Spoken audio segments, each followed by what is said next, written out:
Gelada. Well done. A formidable fortress in the old style. We don't build them like I'm this here. anymore, you know. Not by the sea. Too vulnerable to cannons.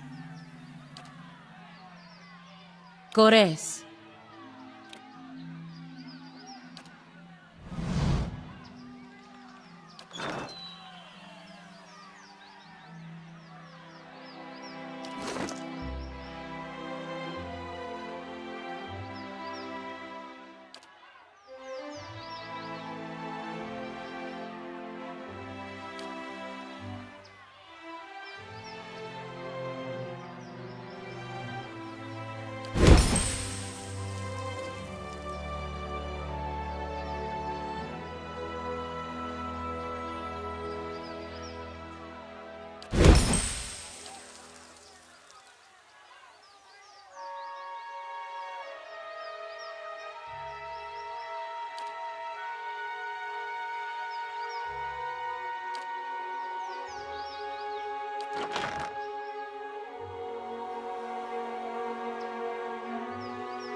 You must gather your party before venturing forth.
Audra Arch.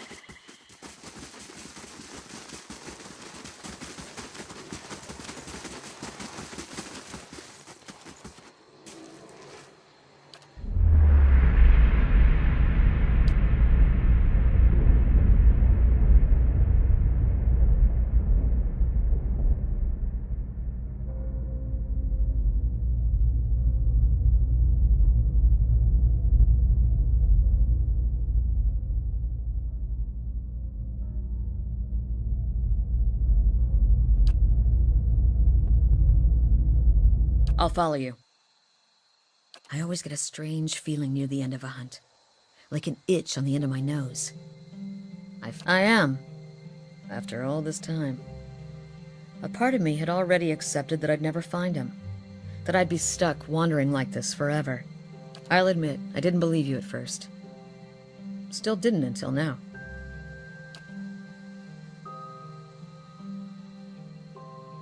I guess that depends on who he is now. I'd like to think that traveling for 5 years entitles me to give him a solid earful about all of it. But what really matters to someone in Persoc's position? The village he left behind? The family he likely won't remember?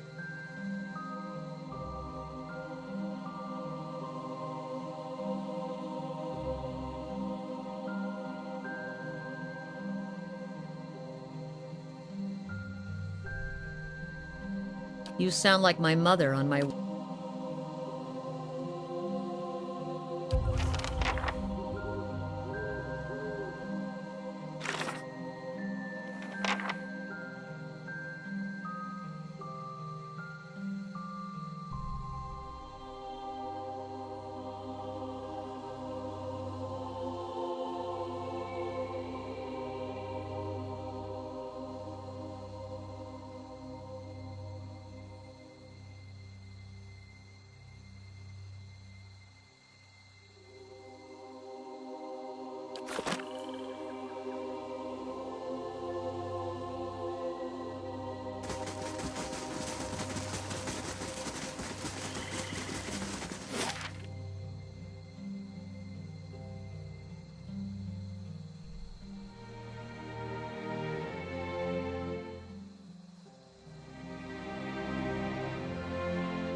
What kind of estrum or foolishness?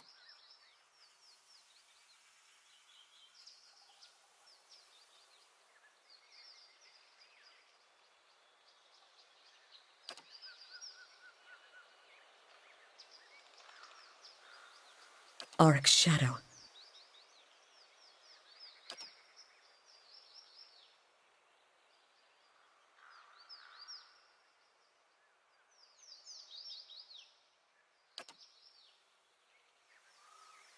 Any closer and you'll bleed out next to him.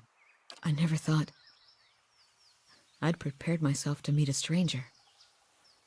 I was going to tell him about the years of abundance in Masuk, how his granddaughters have hunted caribou, and his grandsons made our walls strong. But he'll be gone in minutes.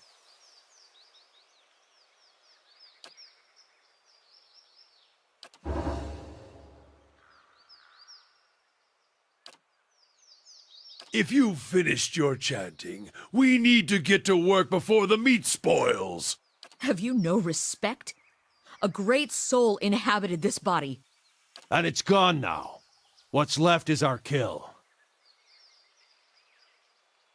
Coming from people who revere stones and law. She slanders the builders.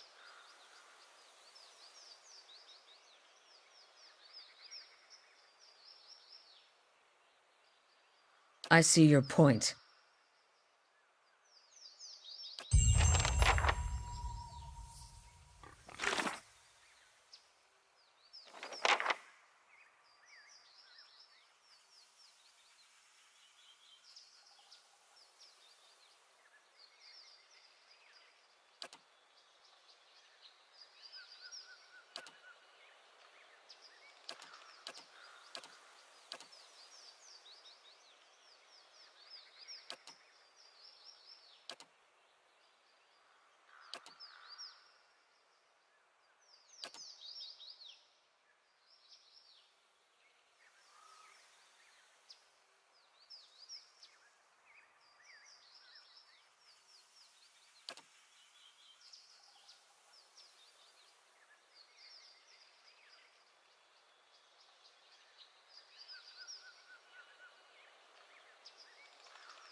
That's it!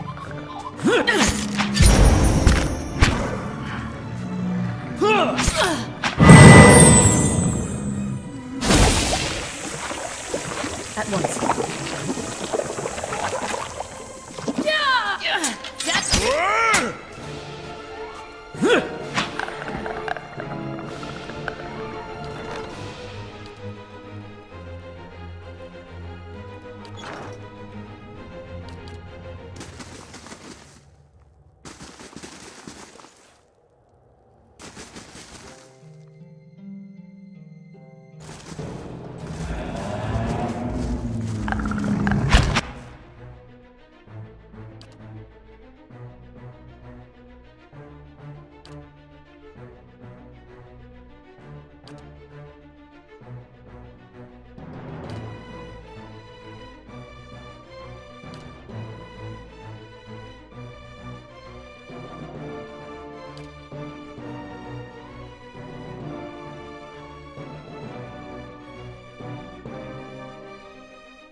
Hey, Take shot first.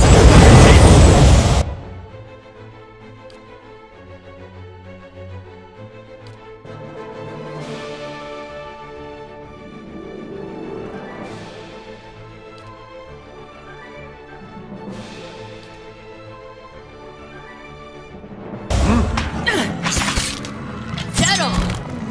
Ah, got him! Got him!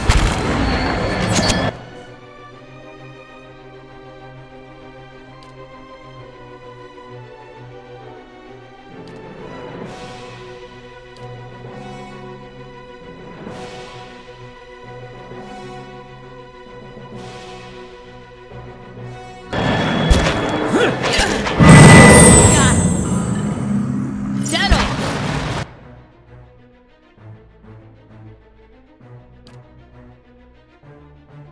hey. Getting through me.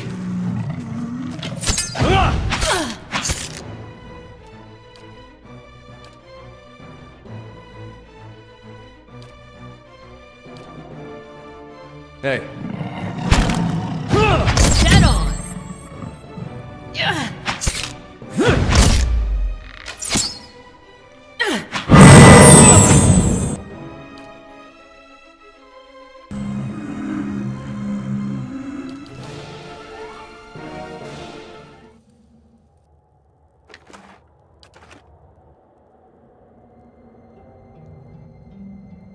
Eh?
Problem.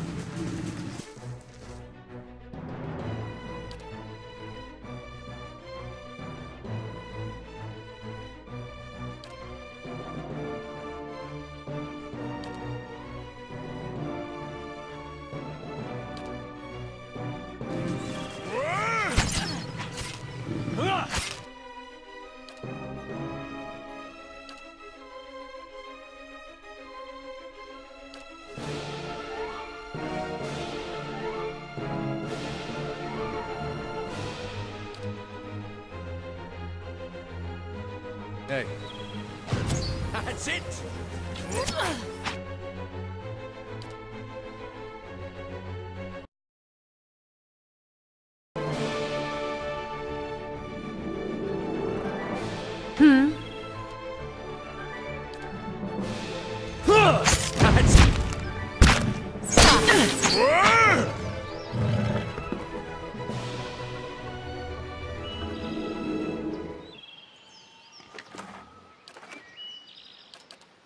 Absolutely.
Arensi has no right to defend that cowering cat in the back of the maw.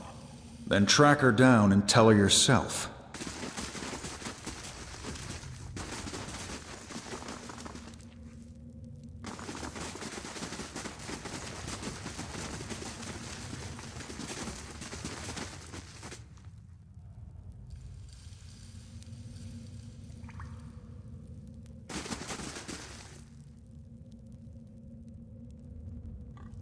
Estremore?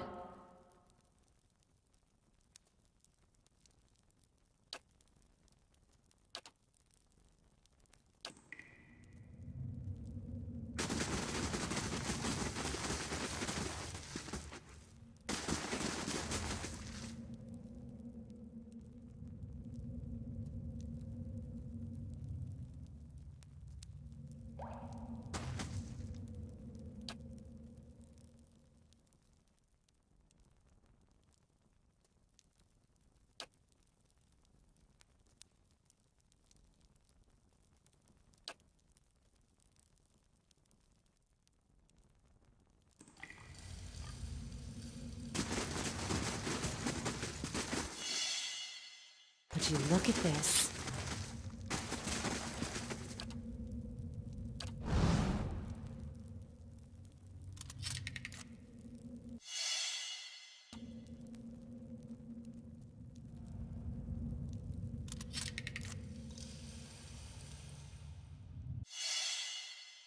Would you look at this?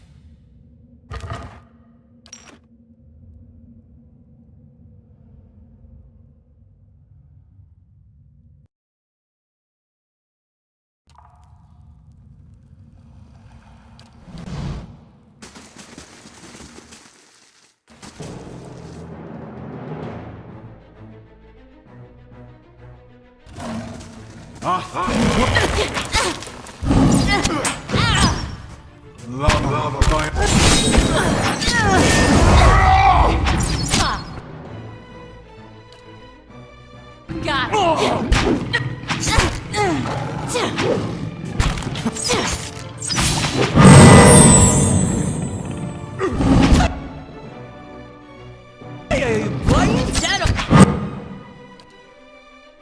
Yes.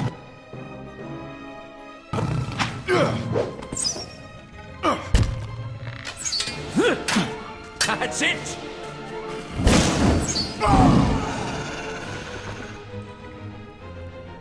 Certainly. Eh?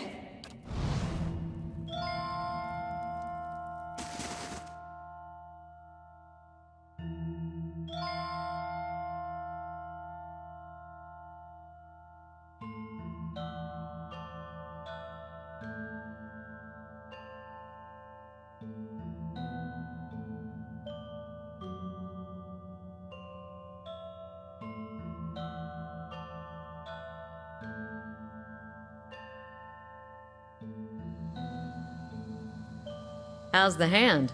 Turning purple. I'd have to cut it off. I warned you not to pet him. If I'm not supposed to pet him, why so soft?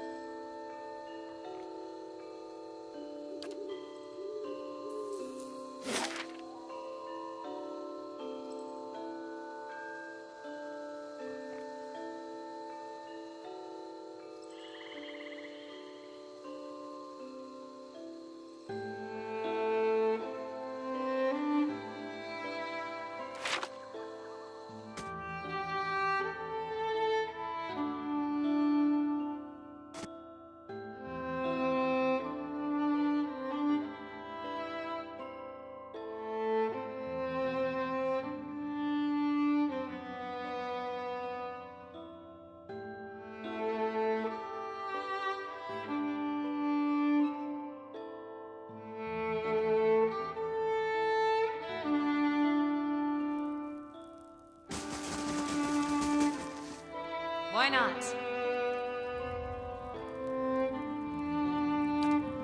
There! Done!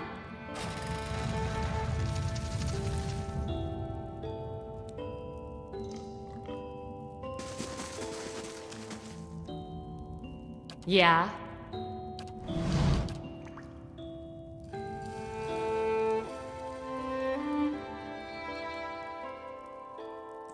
Absolutely.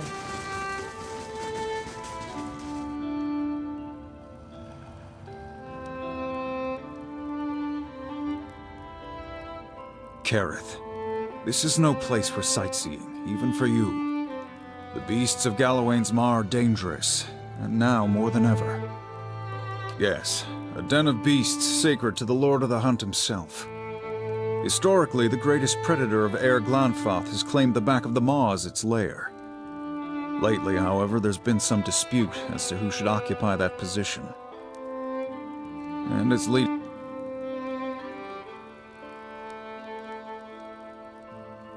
They won't fight. This is truth.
Can't get a good shot from this.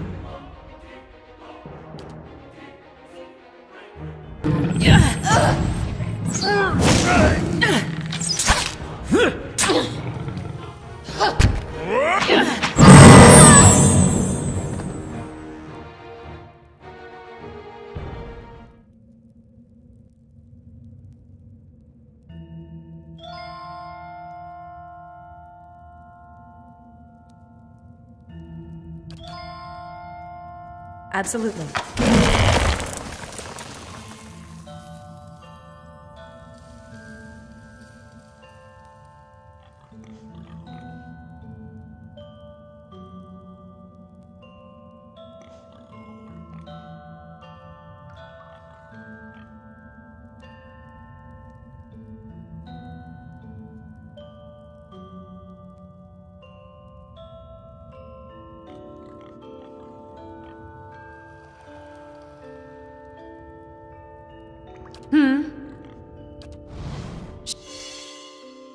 Sure.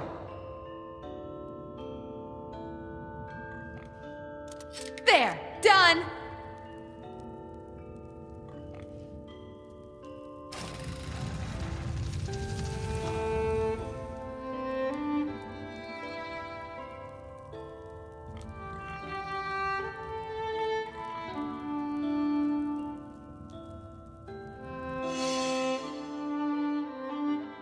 Would you look at this?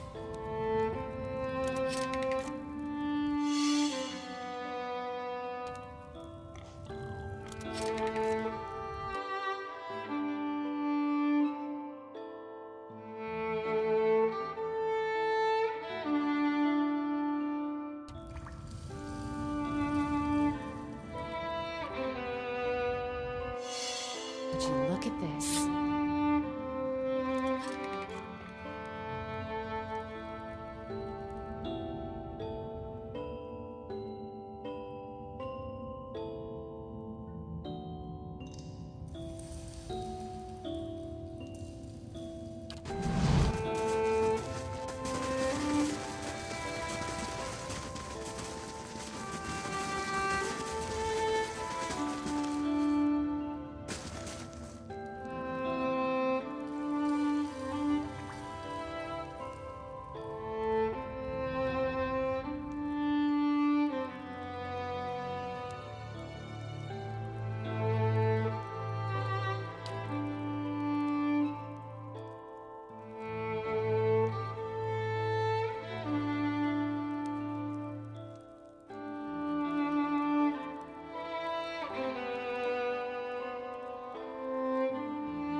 Indeed.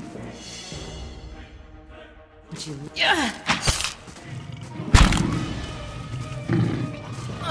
I shall deal with this.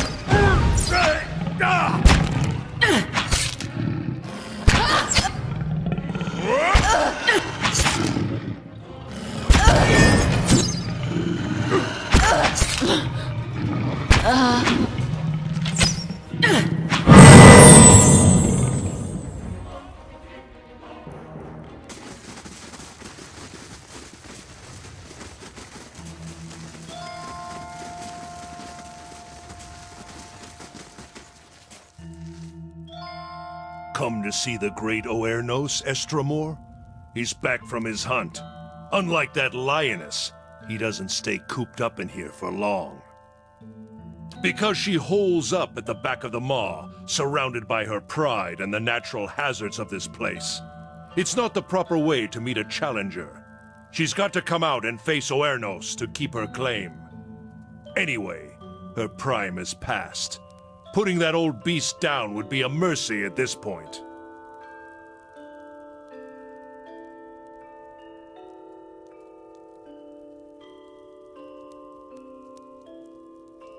If you stand on the side of that toothless old bag of bones, then you stand in my way.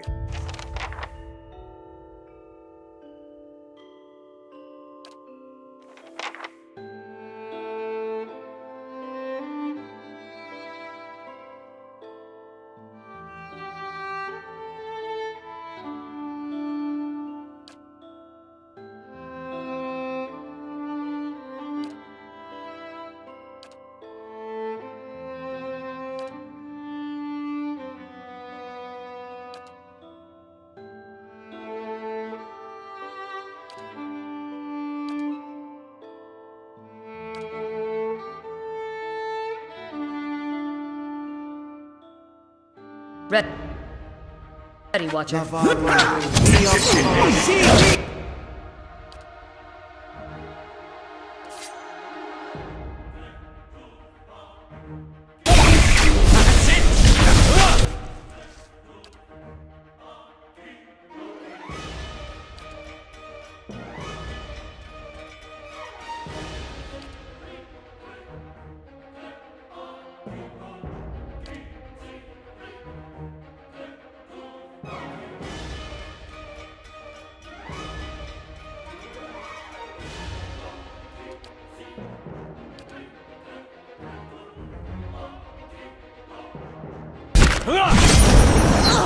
Lavaru.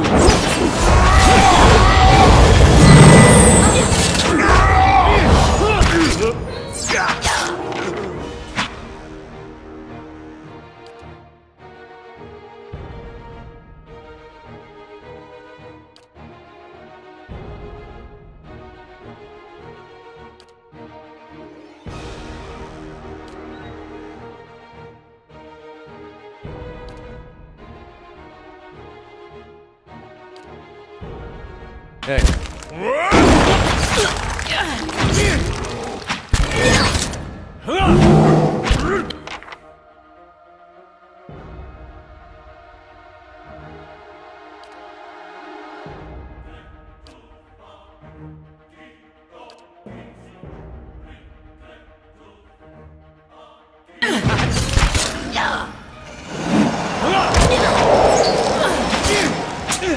Lavaru, be... Stand together!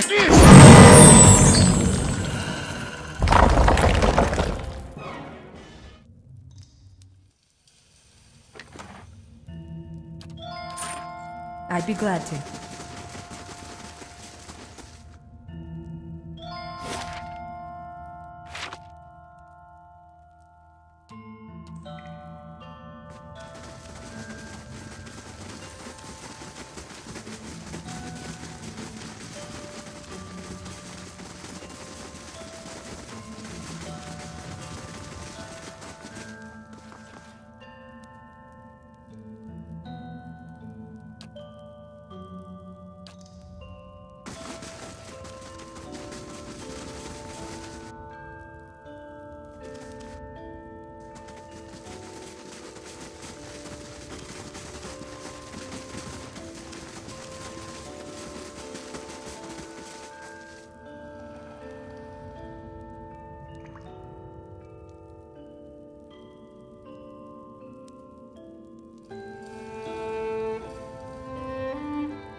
You must gather your party before venturing forth.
The lioness reigns still, and soon her cubs will rise. Why did you strike the bear down?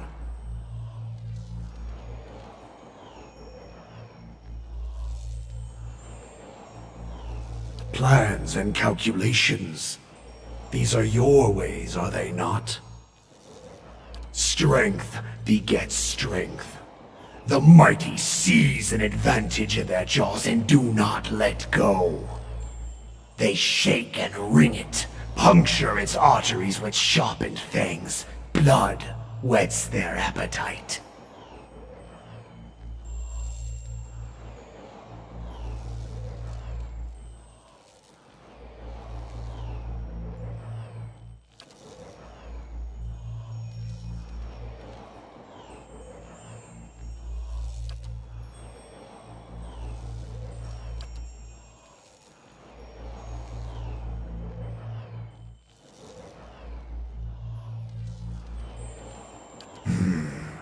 You sought and won the favor of Galawain. What new prey do you now pursue?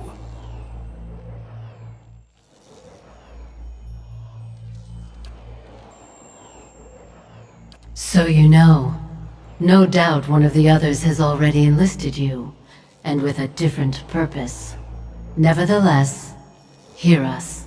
Track Theos. Follow the trail he has left for you, and corner him in sun and shadow. You must stop him before he empowers Woodica. And if you do, you will have a different decision to make. You know what it means to toil quietly while your blisters turn to calluses. You take pride in great labors even when they profit you little. It is fitting that this matter should rest in your capable hands.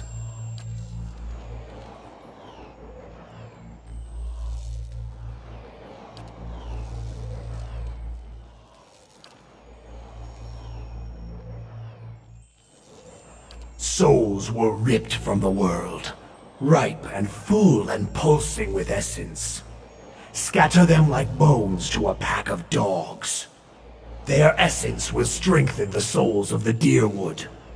Let the remains of the dead feed the survivors. And when you descend the pit to sun in shadow, you can count on our assistance to see you safely through. As I hope we can count on yours when you reach the bottom. There are many souls upon the burial isle that are sworn to serve us. They belong to you now, and they shall guide your descent.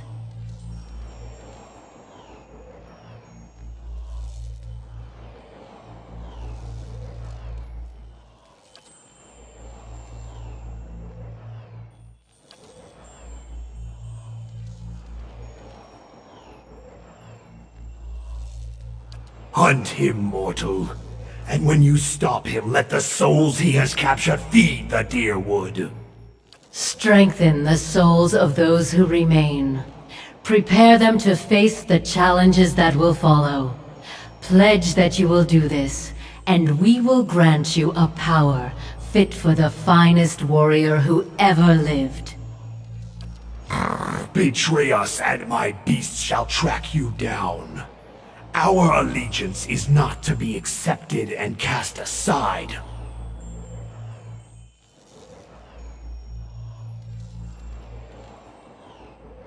Consider and calculate.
This elder of yours, he may have returned a drunk or an invalid. Maybe. But the search for Persock is just as important as what I find.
I must say, I'm impressed.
Good day, stranger.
Farewell.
I must say, I'm impressed.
Many blessings, traveler.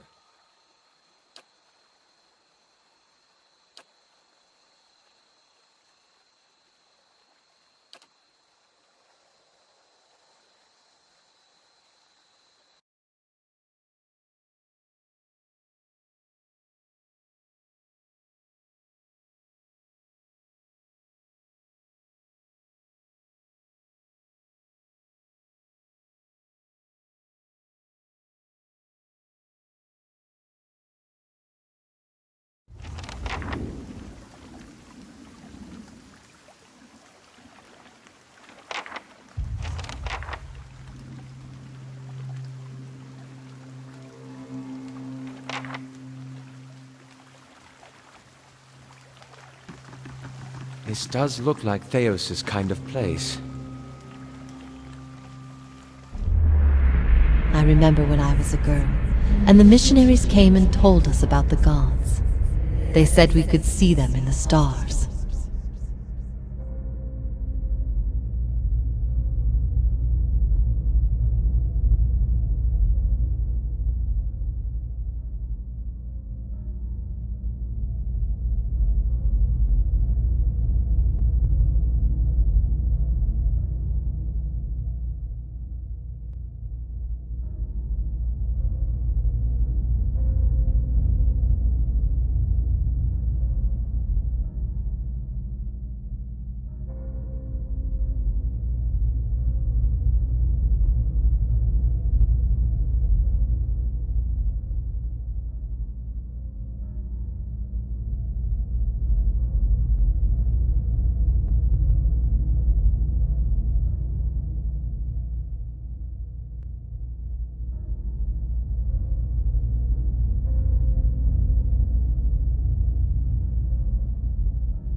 I remember when I heard that, I snuck out at night and climbed the watchtower in the old fort because I wanted to see them better.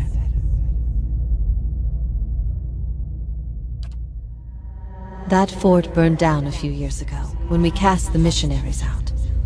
It was the missionaries who set fire to it. They didn't want us to be able to use it. Shame. There was history in that fort.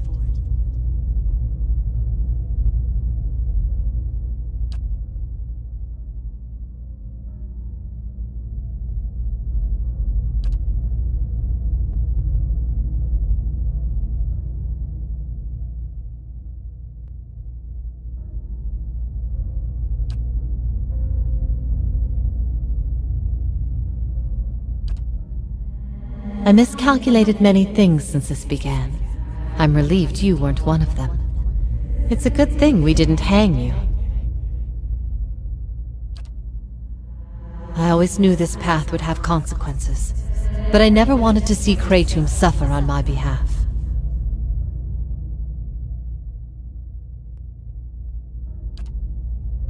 I don't think I can stay here any longer.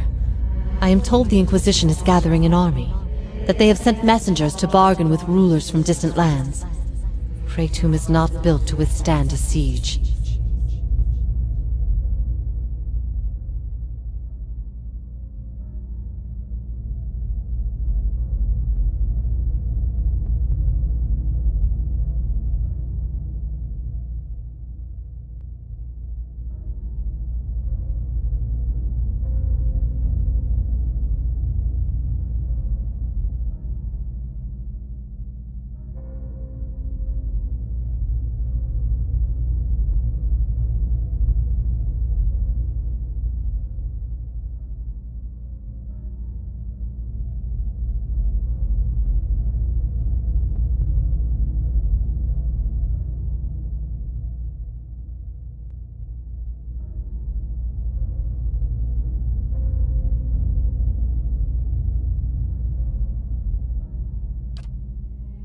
If war is coming, I should be doing what Theos is doing.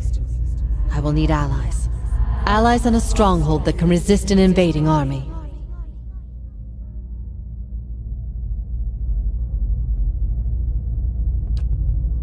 Osionis. They have held off many would-be invaders, and their king has no love of the Inquisition's faith. I wonder, would he listen?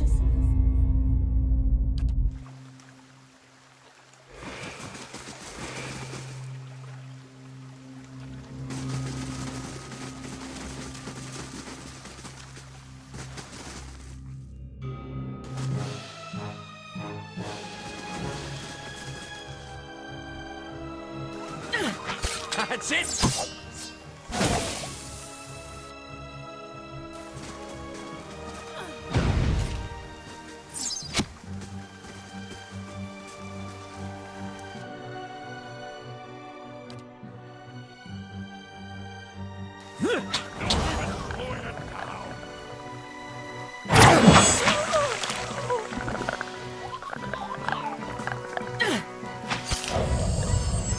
Stand together!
I'm ready.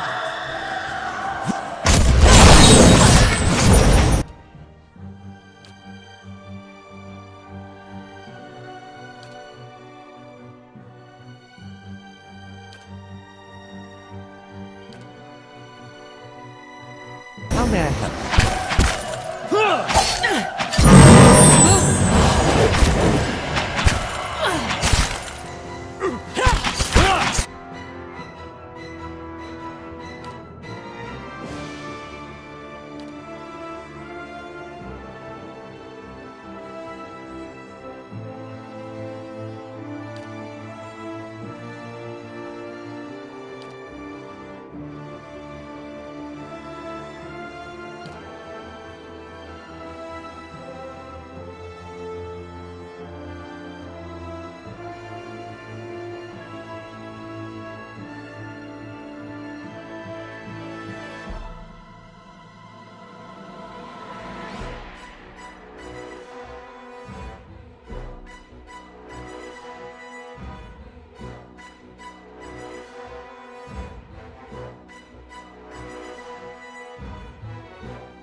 I'm here. Yeah.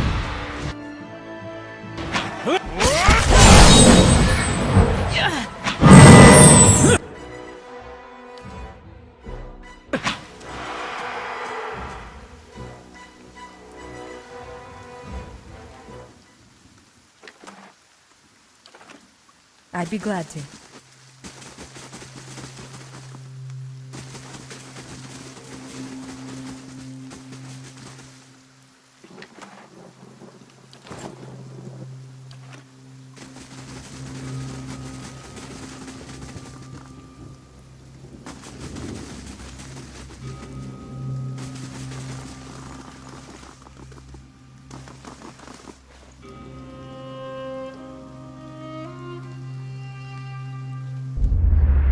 Another turn, Inquisitor.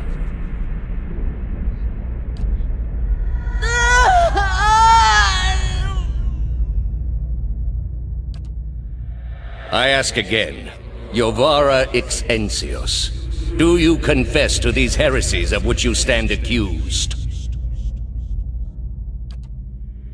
Do you confess to apostasy? I confess to renouncing a mistake.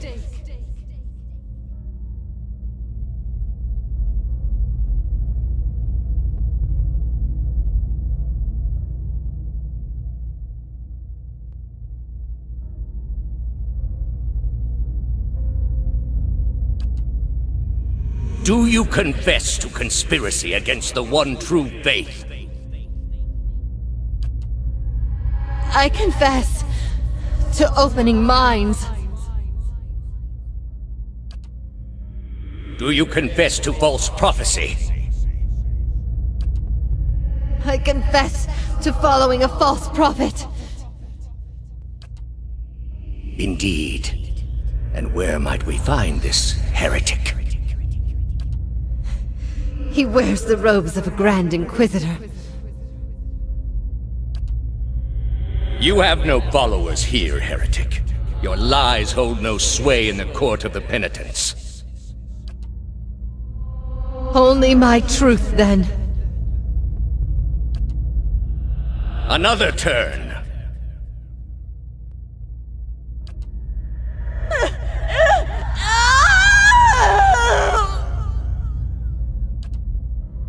No! Wait! Wait! I'm ready. I'm ready. You are ready to give a confession?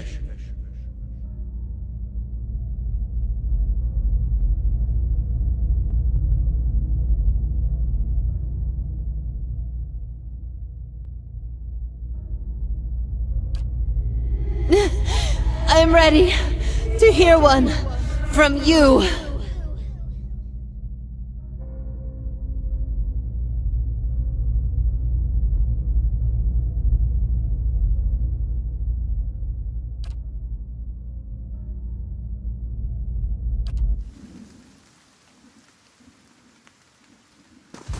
No time to lose nerve now, Watcher.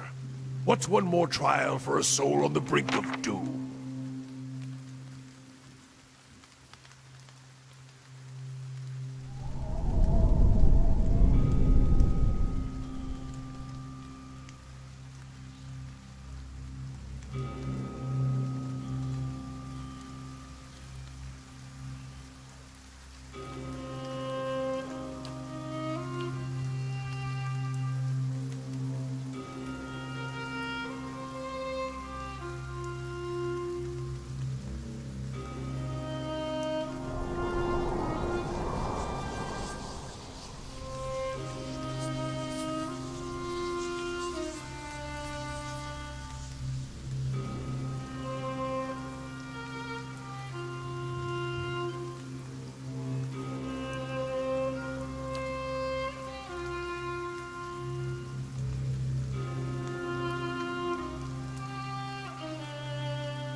After what seems like an eternity, your rapid descent comes to an abrupt end. You remain still for a moment while your heart settles and your eyes adjust, breathing in stale, forgotten air. Before you, a narrow and eroded walkway becomes faintly visible in the dim light, cutting a winding path through a cavern so expansive it seems a world unto itself. In the distance, you can make out the cold gleam of living Adra veins that spike and fork in and out of view from the murky depths beneath. Their glow a faint and fleeting guide along the ancient trail. You look above at the opening you jumped through, now barely a speck of light like some distant star alone in the cosmos and forever out of reach. Your only way lies ahead.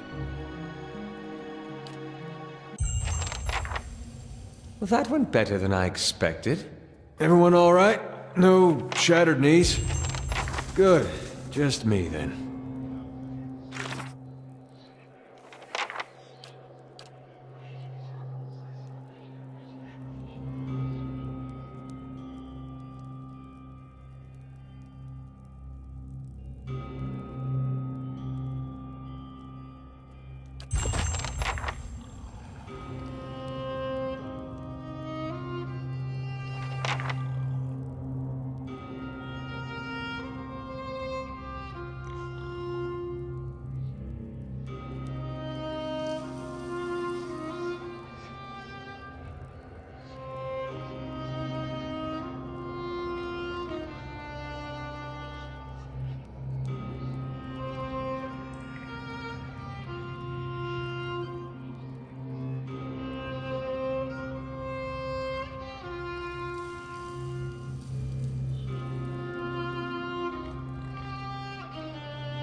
Would you look at this?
How may I? Useless!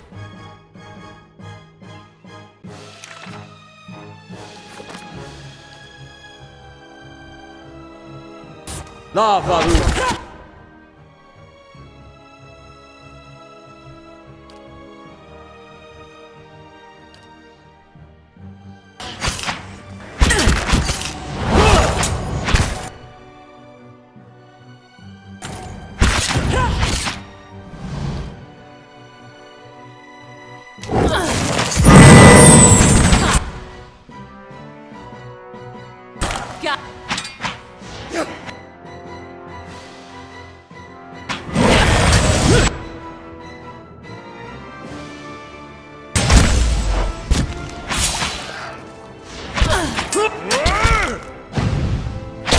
We're losing.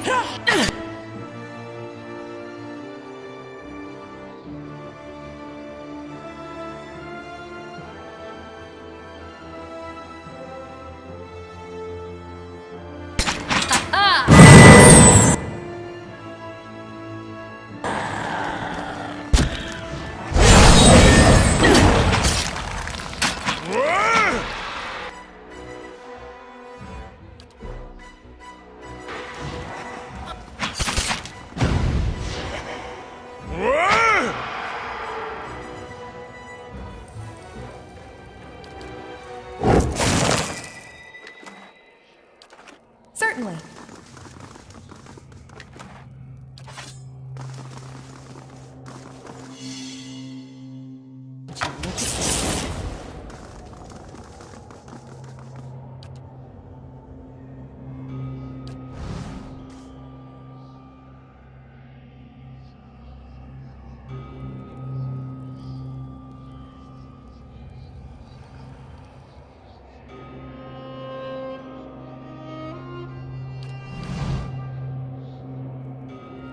Yeah?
That's it!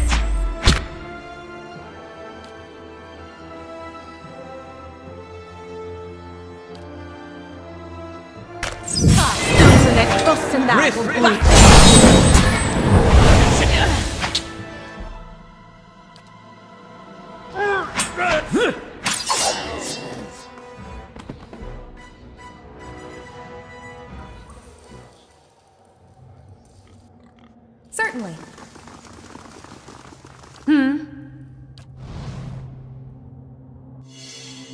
Would you look at this?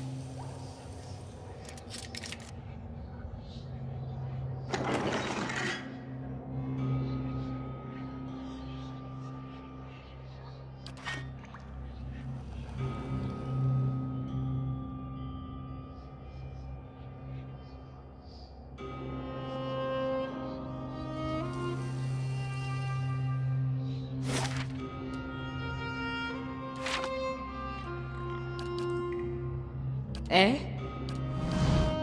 At once.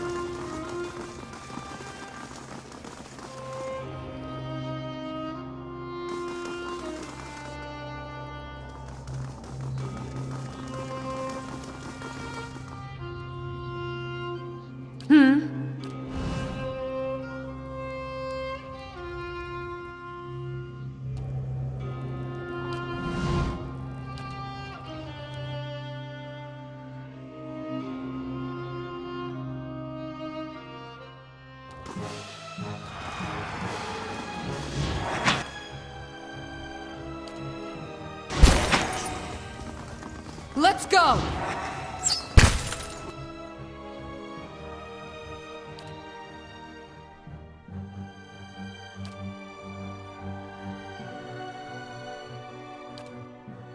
What?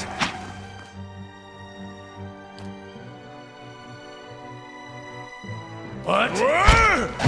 That's it!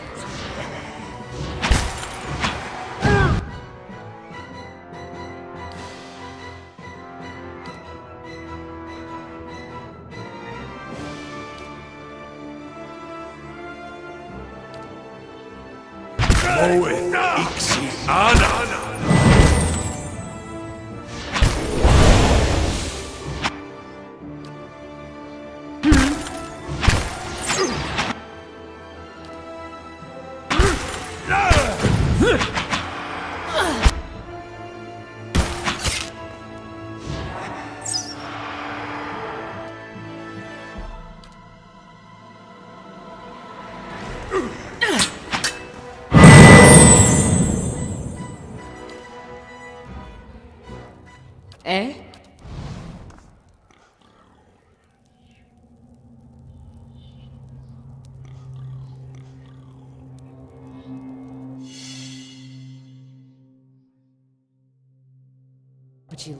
this.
Lavaru, be on seek!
What?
Yes?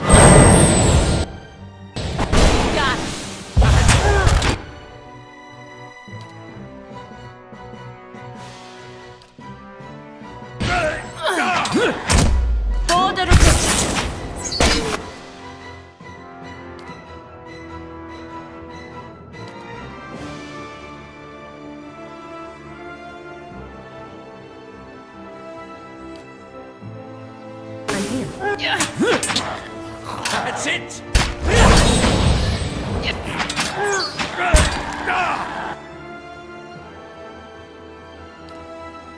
Hey, Parathis!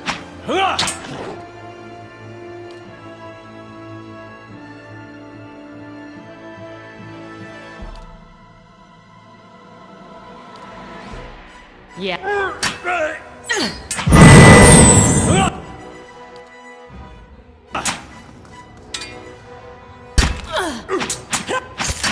Ah, got him.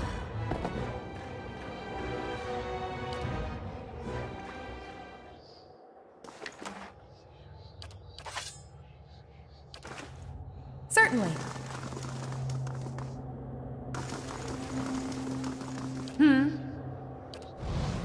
No problem. Why not? There! Done!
You've come back. I had thought to have set you on the right path ages ago. Or did I merely fail a second time?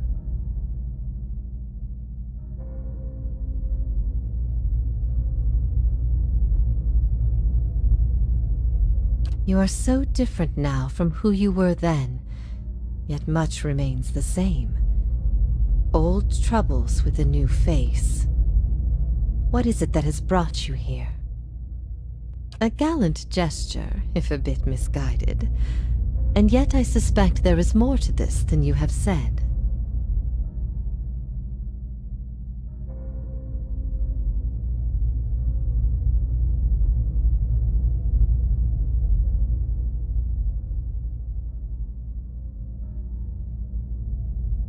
I can only guess your presence here has something to do with Deus.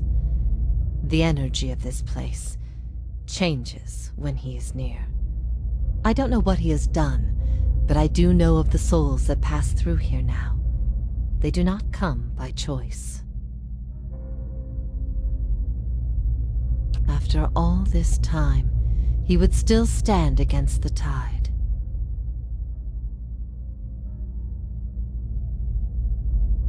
I will tell you what I remember.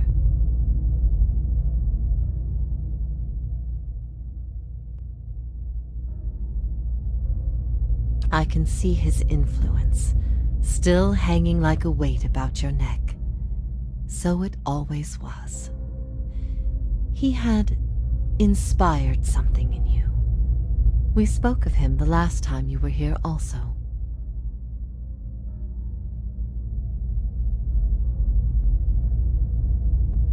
It was just after the trial. You were agitated. I think because you started to consider that what I was teaching may have been true.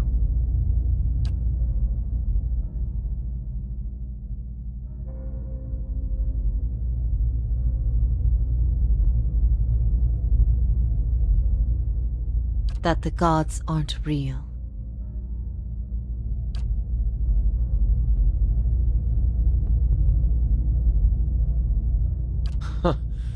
I'd dreaded the idea from the moment the Delimgon suggested it.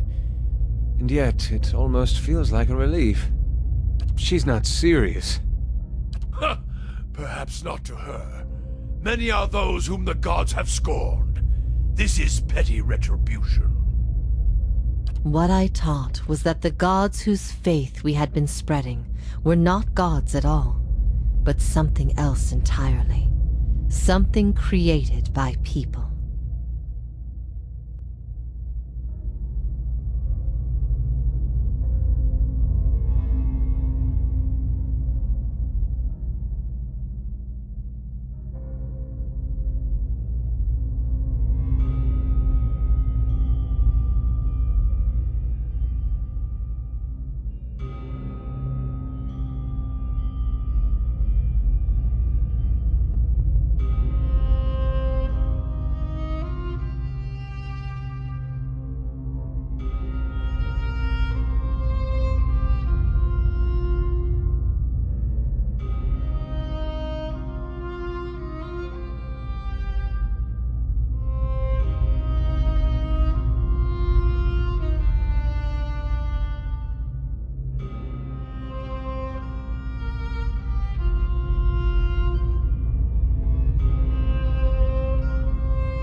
They were conceived by Engwyth, a society of high minds and broad concerns.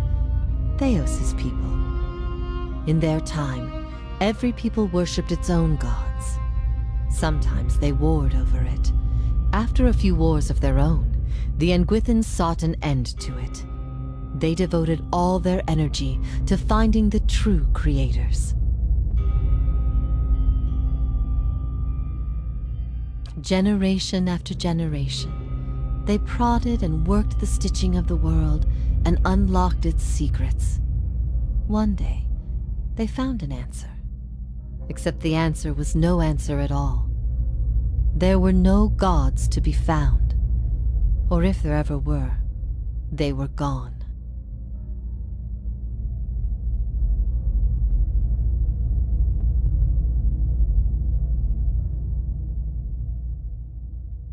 It shook them, this finding. If they could discover this on their own, how long until others would? How long before war and chaos reigned over a world without consequence?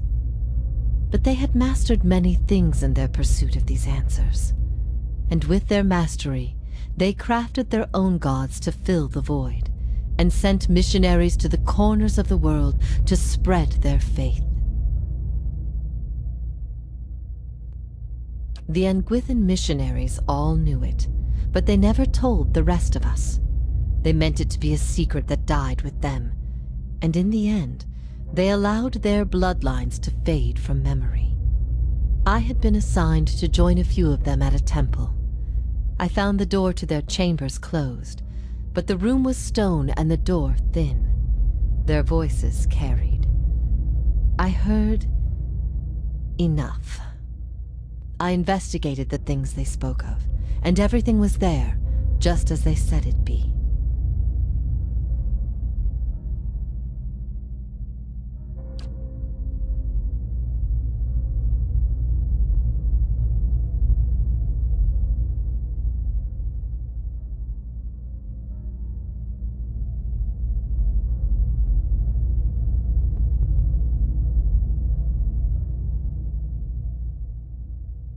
I never thought of it as faith, but I think you are right to call it that. Let the world see. Let them decide what to do. That was my faith. I became a missionary because the gods brought me hope that I wanted to bring to others. For a time, the truth sent me to a dark place. Then the day came when I realized nothing had changed, that I still had a purpose, and the purpose was the same and it was worth living for. You asked me this once before. Nothing I can say would be any proof, and it may be certainty your soul craves. Resolution. But if you are bound for the same place Theos directs these souls, you will see for yourself as you once did. Everyone faces this truth at one time or another. Few confront it. Few have the stomach to ask what if. And in avoiding the question, they deny themselves an identity of their own.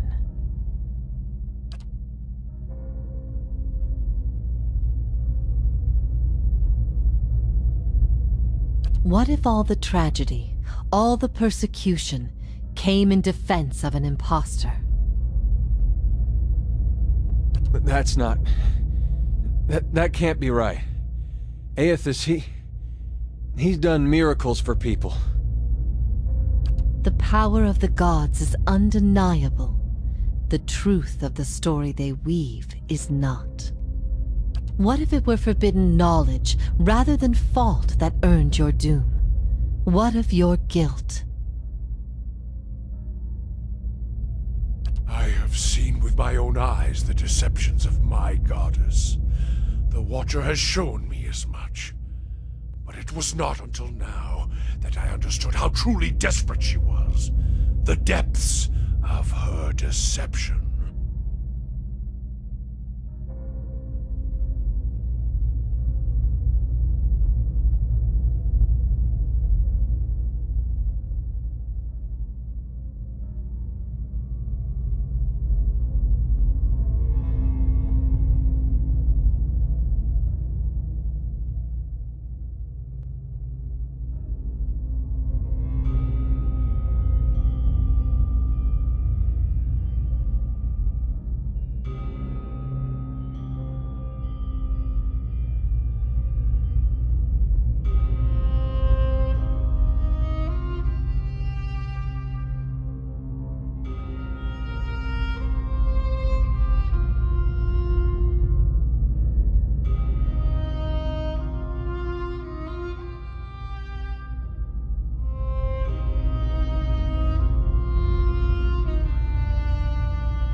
You speak of her deceptions, but what of your own? Was it her words that led you down your path? Or was it the absence of her words? A gap that you filled with your own broken thoughts? What if you had always been alone, without guidance? Well, as poorly as I've chosen my guides, I suppose it would be a comfort to know that I'm free of them.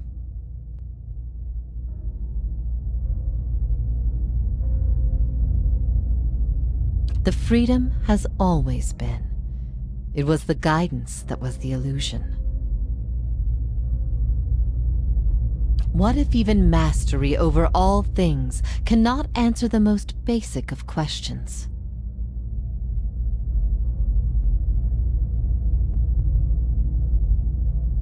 I stopped asking those questions long ago. It is enough to care for those we love with the time we have in this life.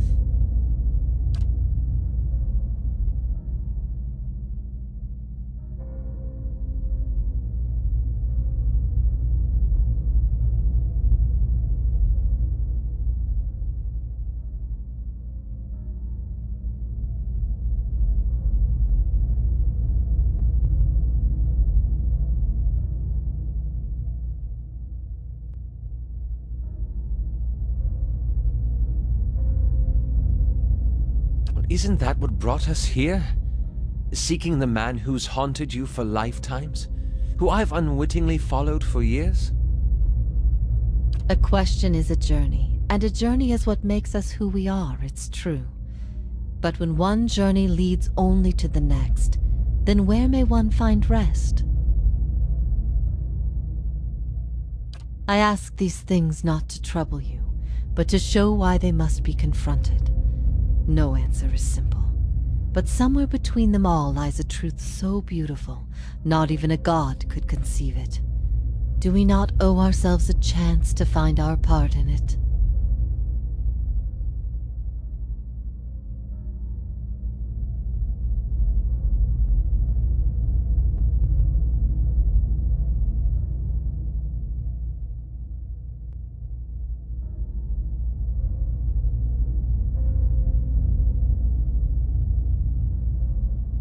If that is truly what you believe, then you are a far different person than the one I knew. I've been alone here with my thoughts for so long now. I've found peace with my failures and with my punishment. I no longer curse fate for what might have been. But there is one thing that has clawed and scraped at my mind all these years. One thing that will not be put to rest until I know. Until I understand. I need to know why you chose to remain with the Inquisition, even after you'd learned the truth. Do you remember? All these years thinking about it, I don't think I ever imagined you did it without cause. This changes things.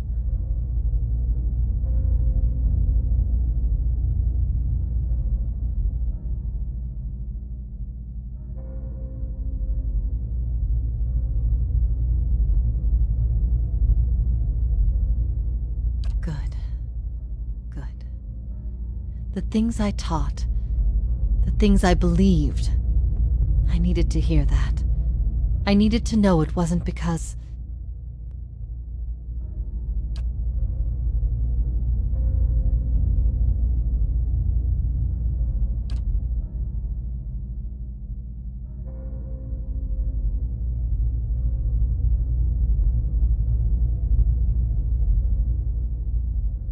We knew little of each other before you arrived at my camp. You might have been anybody, which is why your choice meant everything. You had heard both sides, seen everything. If not you, then who?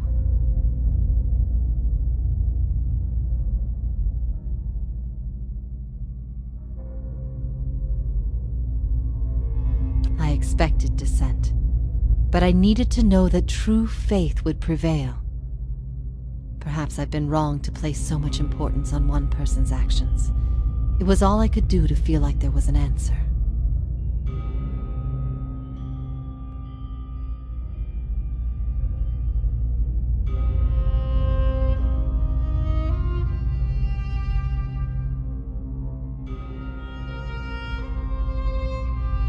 Even knowing what you've told me, some part of me knows it doesn't truly answer what I wished to know, nor will an eternity of silent contemplation. I will have only my guesses and suspicions, and that will have to do.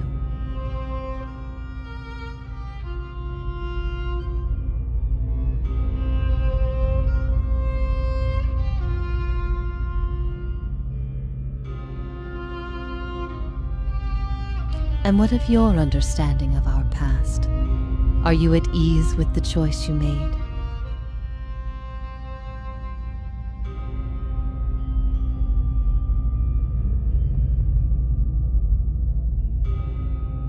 You have always had my forgiveness, no matter your reason. There are circumstances behind that reason we all share. Knowing that, it is difficult to hold spite in one's heart. At first I thought this might be the source of your soul's anguish, but now I see I was mistaken. You are not divided on this matter. You have put it behind you. It is with Theos that your agony lies, in sun and shadow. Your questions are not for me, but for him. And it may be that only an answer from the mouth of Theos himself will satisfy your needs. Yet if there is anything I can tell you that would be of use, ask and you shall know. He cares only for the secret he keeps locked away.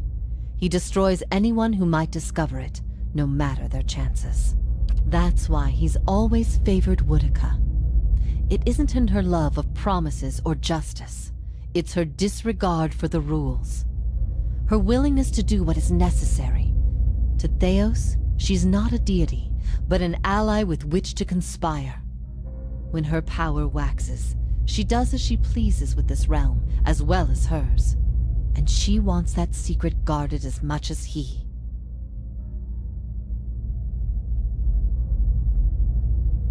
If Theos succeeds, there will be a shift in the balance of power among the gods.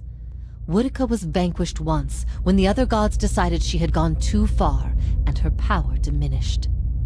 With this infusion, there is no telling what she will do. The only certainty is that there will be chaos in their realm, as well as ours.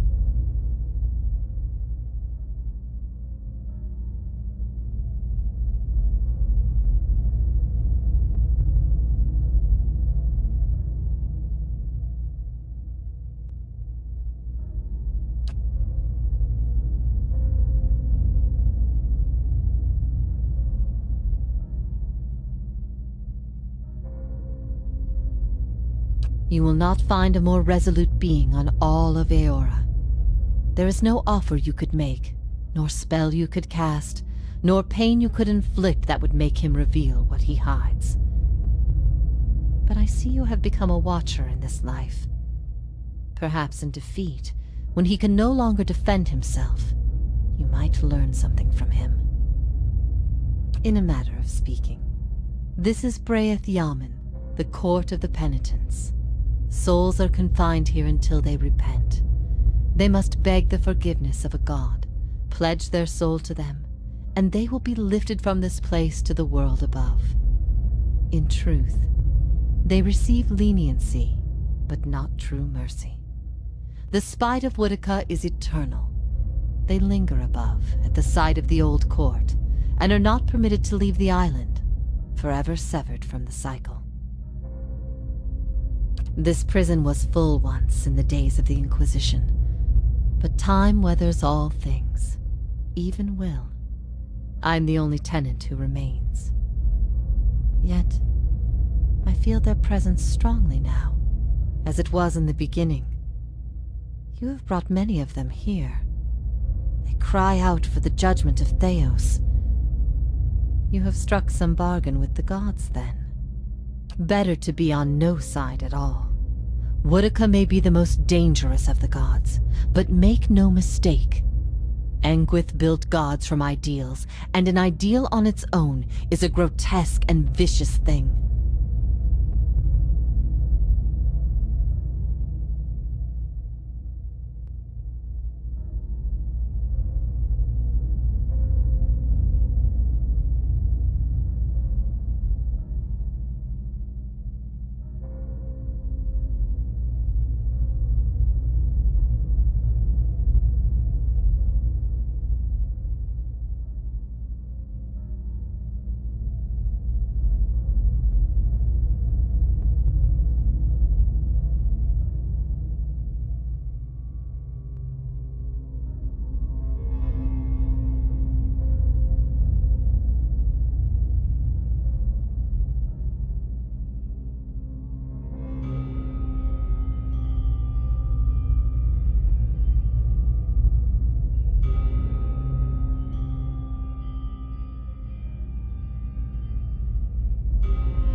These souls, these forgiven the gods have bequeathed you like chattel.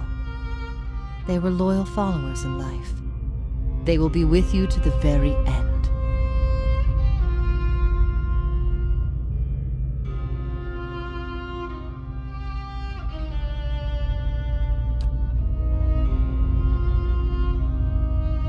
Theos will not wait for you. If you do not catch up to him now, you may never find him again.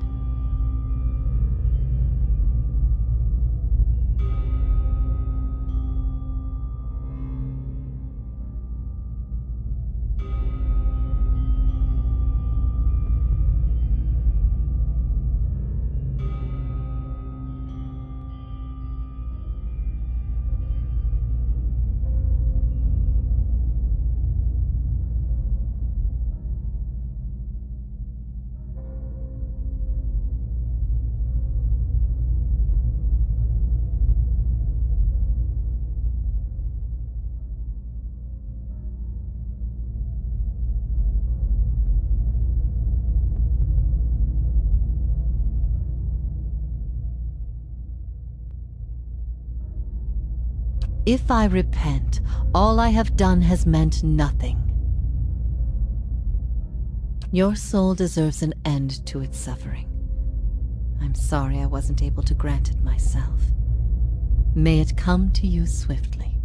If ever we should meet again, in this life or any other, I hope to find you at peace.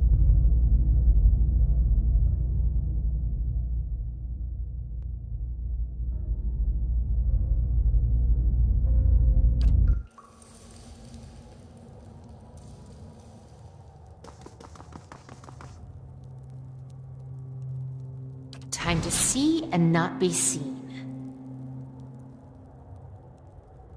So, it's true. The gods are a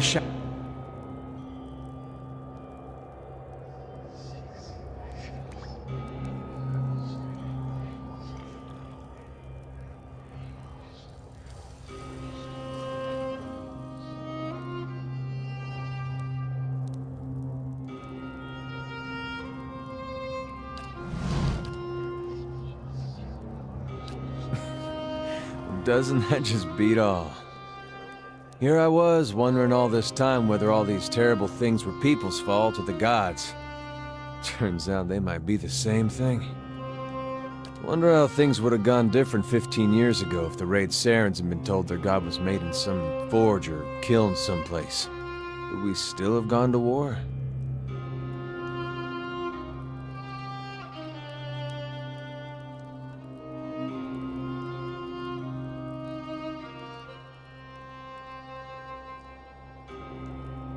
I could see the rebellion still happening, but I don't know that they would have invaded. I don't know. When Woden left for war, we, had a fight. As brothers will. About him going off to war. He was set on it. My parents warned him. They said you get a new country with every trip across the border, but your god, you only get the one. Me? I didn't know who was right. All I knew was I didn't want him to go. It's the same for families as it is for gods. You only get the one. I said every vicious thing I could think of, trying to change his mind. He brushed it off. Just got me madder, of course, him being so calm. He said I should come with him, but he'd understand if I didn't want to. I told him he'd better be able to face his god one day and answer for what he'd done. He said he'd keep that in mind. And then, he was gone. By the time I'd cooled off, months had passed. One morning it dawns on me that my brother always knew better than me. If he was so sure of what he was doing, then I should be there with him. I packed my things and was on the road that same morning. Of course, what I didn't know then was he'd already changed his mind. By that time, he was dead on that field. If I'd have left with him, we'd both be dead, so I don't know why I bother thinking about it. I found my own way in the end, and it wasn't my brother's and it wasn't my god's. I don't know if it was right, but I don't regret it. Whether Widewind was Aothis, well, it hardly seems to matter after what we just heard. And all these questions I've been trying to figure out. I think I just miss my brother. Still one more mess we gotta straighten out. Come on then. I still owe you one.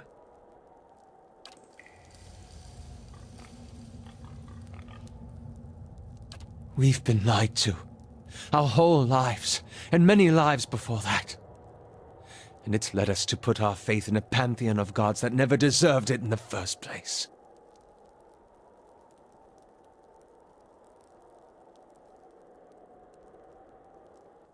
You're right. People will be better off finding direction on their own than following this farce. Besides, the gods haven't exactly done much to prevent us from slaughtering each other. If anything, they've only given us more pretenses for doing so.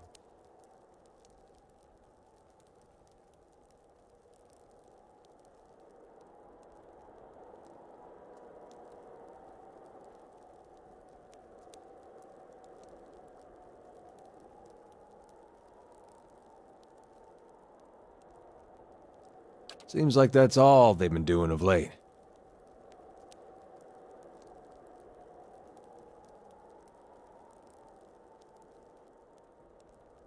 I've also been thinking.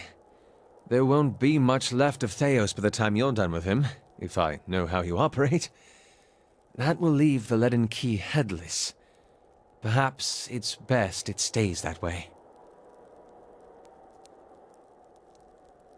Then let's face Theos. When this is all over, I'll make sure that no one is able to commit his abuses again.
Yeah?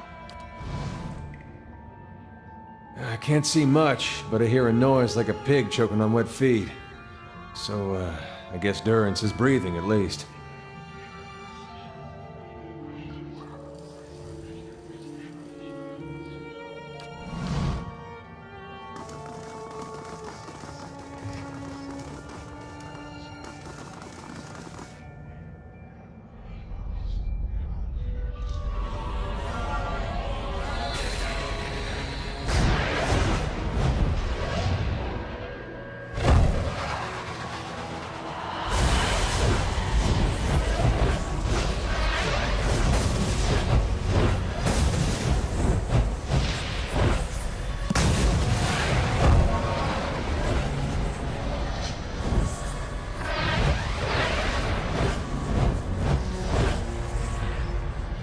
Full of surprises, aren't you?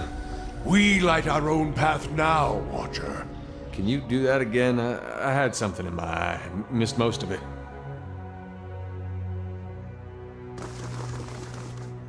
I'm here.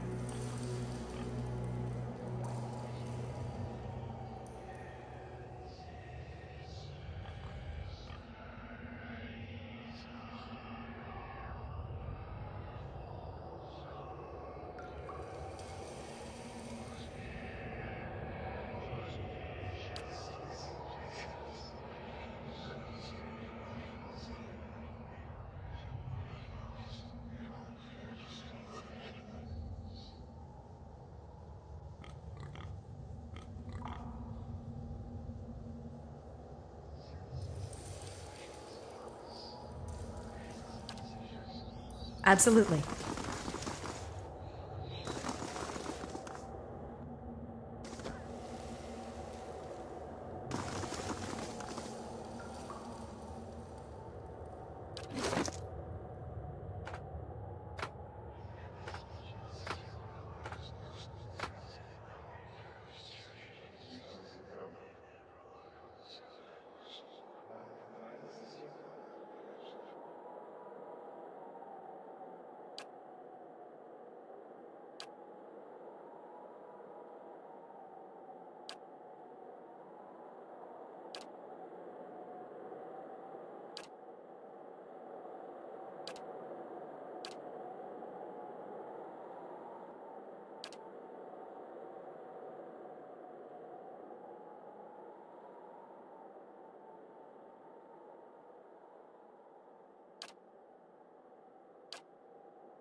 I'm ready.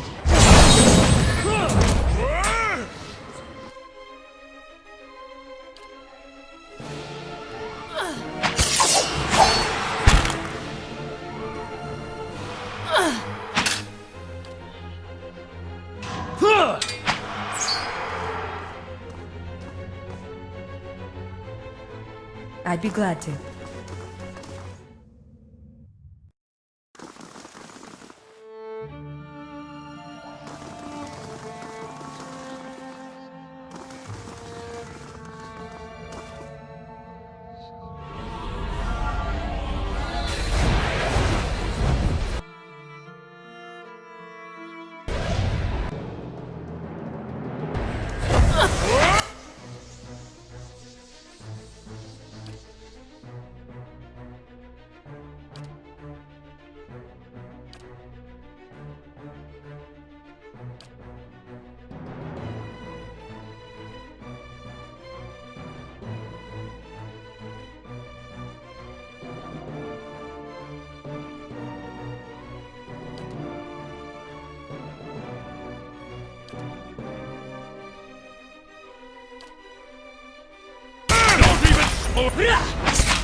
Don't even spoil the town!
You understand the value of a mystery watcher, a buried scroll, a hidden truth. These are my ways. You unravel a thread, Watcher, one you have lost and discovered over generations, and following it to its end has only brought you back to the beginning.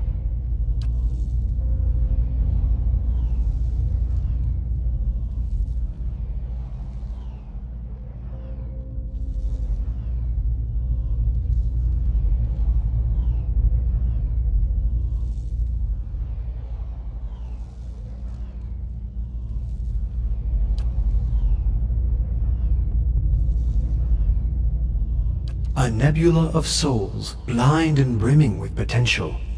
The answer to Woodika's question and the beginning of yours. What would you do with them?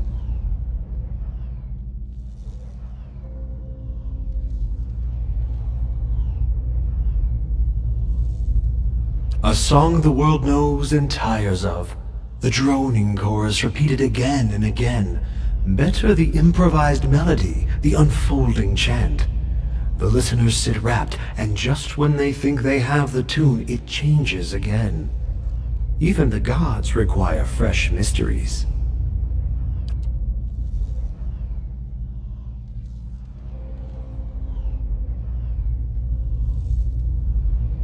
In a way. But something must be done, and hurling them from the machinery of other schemes is the truest course of action.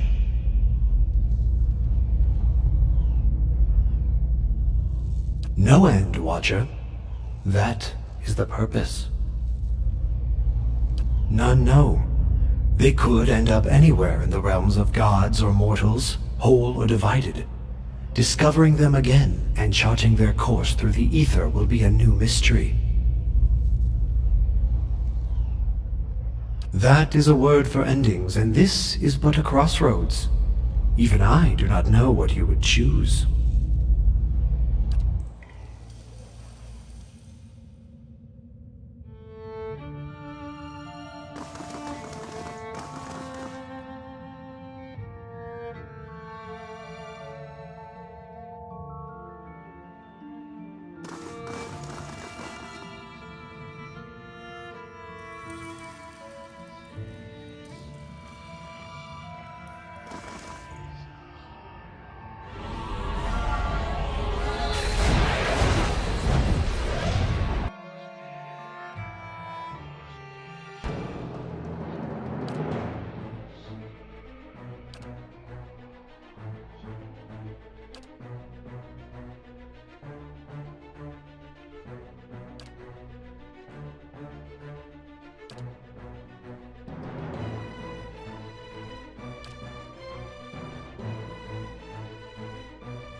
What?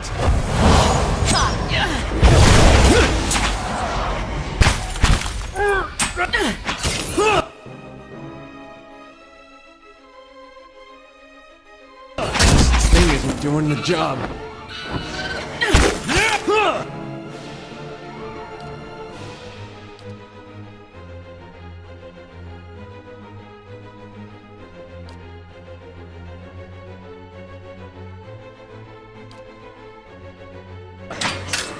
No problem.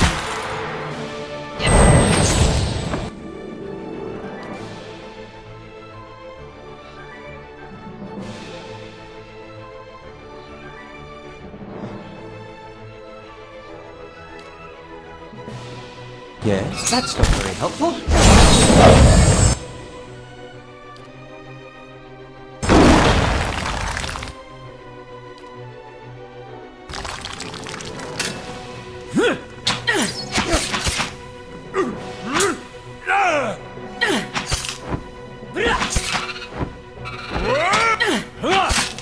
That's not very helpful.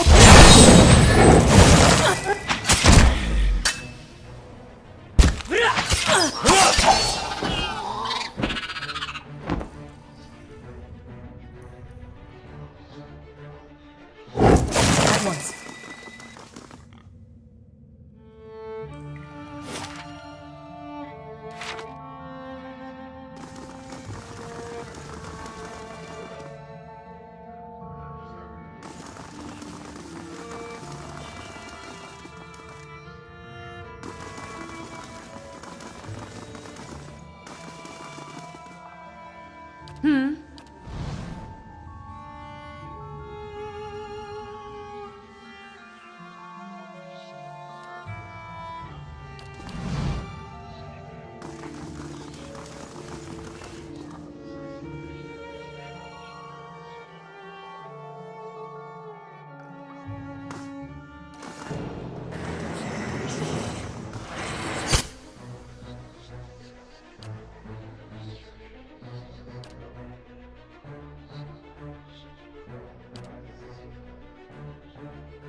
I'm ready.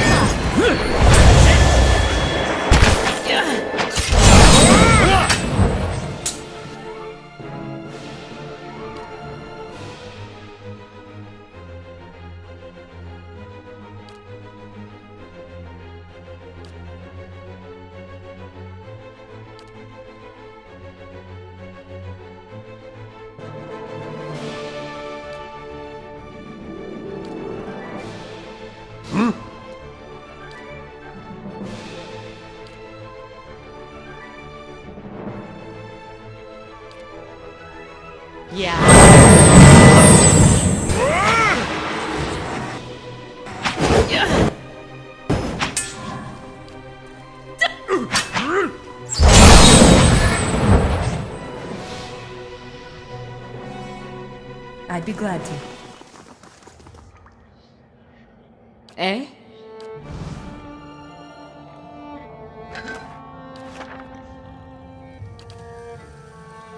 Eh? Certainly.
Are you ready to take the oath?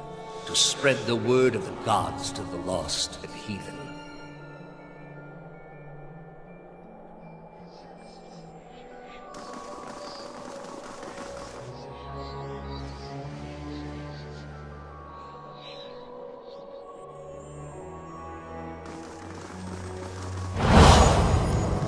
I am trusting you to remain loyal to the gods in this. If you do not, you will have greater powers than me to answer to. But you will answer to me as well. I wouldn't ask.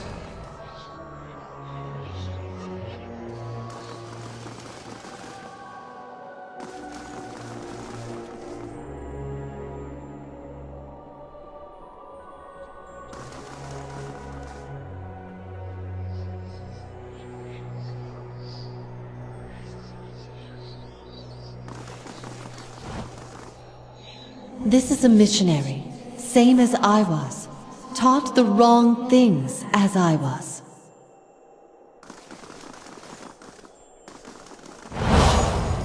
Oceanus. They have held off many would-be invaders.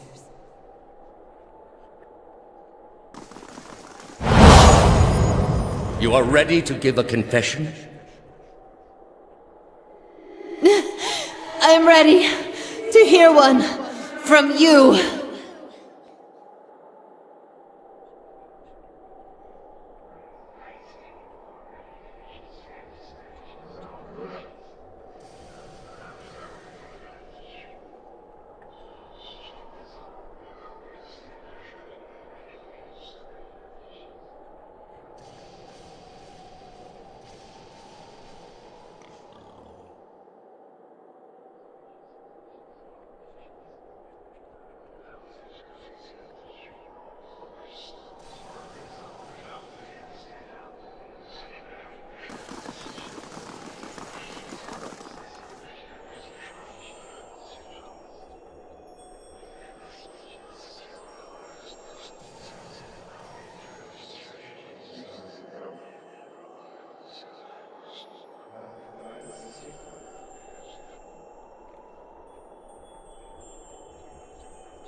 You are far from your post, Inquisitor. What brings you here?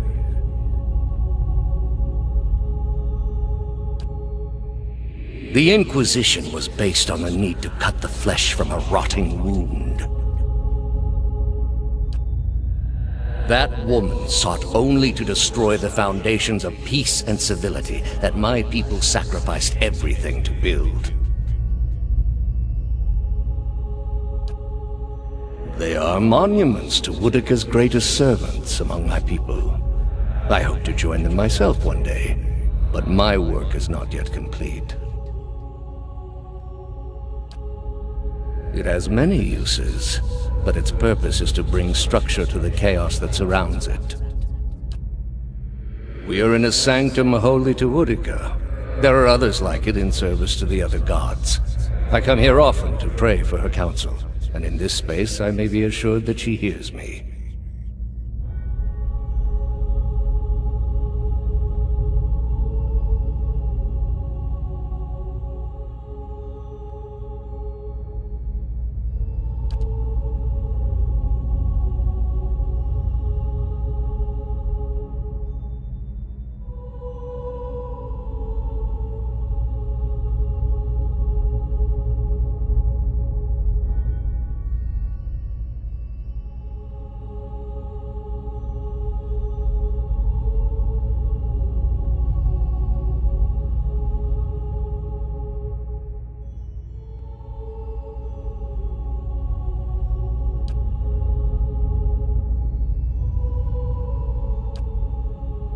What is a god? A higher power? A rewarder of good deeds and punisher of the wicked? Something men can turn to in their darkest moments when their days seem only like bridges from one tragedy to the next. Our gods are all these things.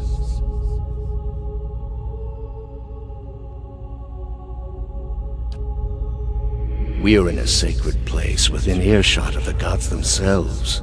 This is not the time. You've been through much these past few months.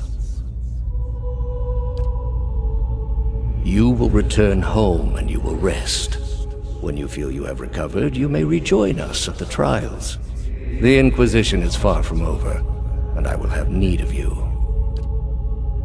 There are many who continue to spread the lies of the apostate. The Inquisition will not end until we have pronounced judgment on all of them.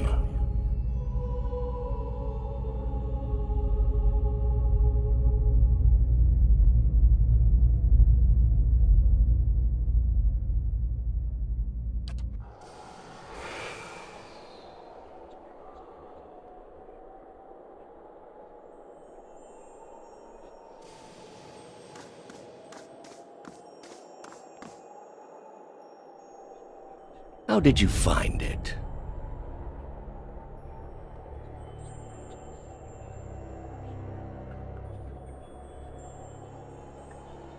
Another in a string of acts of petty defiance. For all her knowledge, she always preferred spite over reason. That woman did more in her misery than most accomplish with their clear, ignorant minds. If only she had obeyed. Such a waste of rare talent and intellect. What of your cohorts, then? They have followed you to their deaths. Is it loyalty that brings them here? Or is it, as my agents suggest, that they have no direction of their own? You worshipped Aethys, did you not? Your spies are good. What gave me away? The cape?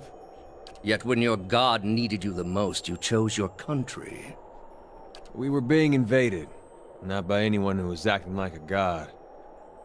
Then I should think your hometown gave you a hero's welcome when you returned. They made cake. Hard to blame people for losing faith when it's the gods who are misbehaving. The gods argue over how best to prevent Kith society from destroying itself. These disruptions would not be necessary were mortal instinct not so diseased.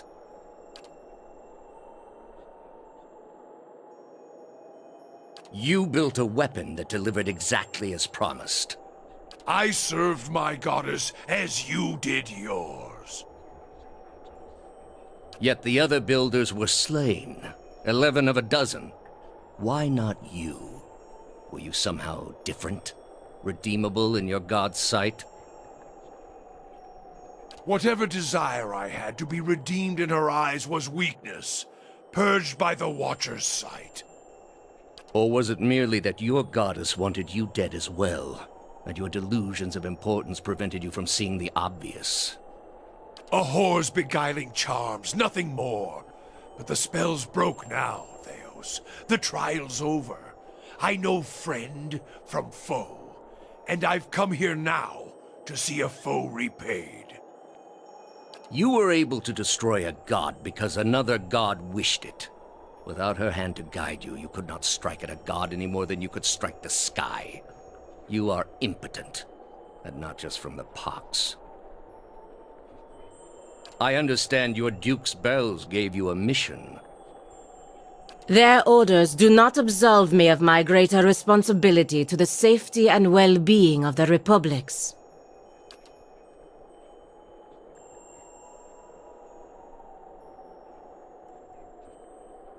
Yet you disobeyed. Something you already have a reputation for. They will know, of course. If it had been for a worthy cause, they might have forgiven you. But I don't see them pursuing animancy after seeing what it's done here. They trusted you, and you disappointed, as you always have. And you will again be disowned. The parents scold, but the children are safe. Whether animancy research continues in the Republics or not, they will survive. For now, that's enough. In any case, I wouldn't be so smug about my fate, Theos. I imagine Woodica responds to disappointment much more severely than even my dukes. State your name and purpose, young acolyte. My name belonged to the gods and my hand to their service. No more. You serve none but yourself. Without contact with your order, you can have no higher purpose. Only the base concerns of the flesh. You have cast yourself from our ranks. And I should have done it years before. I'd rather live in uncertainty than servitude. And that uncertainty would lead you where it leads everyone. To doubt. To emptiness, to the many cruelties inspired by disbelief. You are here because you are lost. The gods cannot reach everyone, I'm afraid. May you fare better in your next lives. I gather you have had your soul awakened. Why else would you shadow my footsteps like some stray mongrel? You think I have something to offer you, but our business was concluded long ago. I answered your questions once. That your soul is not fit to accept the answers is of little concern to me. I lied to no one. Not to you, not to anyone. The gods are real. They are everything we need them to be, and the world is better for it. The gods are family enough to me. Your family disowned you. I helped you find one that wouldn't. The power of a family is in its reassurance that you are not alone. I gave that to you. And now I seek to preserve that for this forsaken country as well. The heart of this country has skipped a beat, nothing more. I have done far worse. I plunged the peaceful kingdom of Telosus into civil war. I slew the monarch of Desantio, whose people never knew hardship under his rule, and replaced him with a cruel despot who brought them to ruin.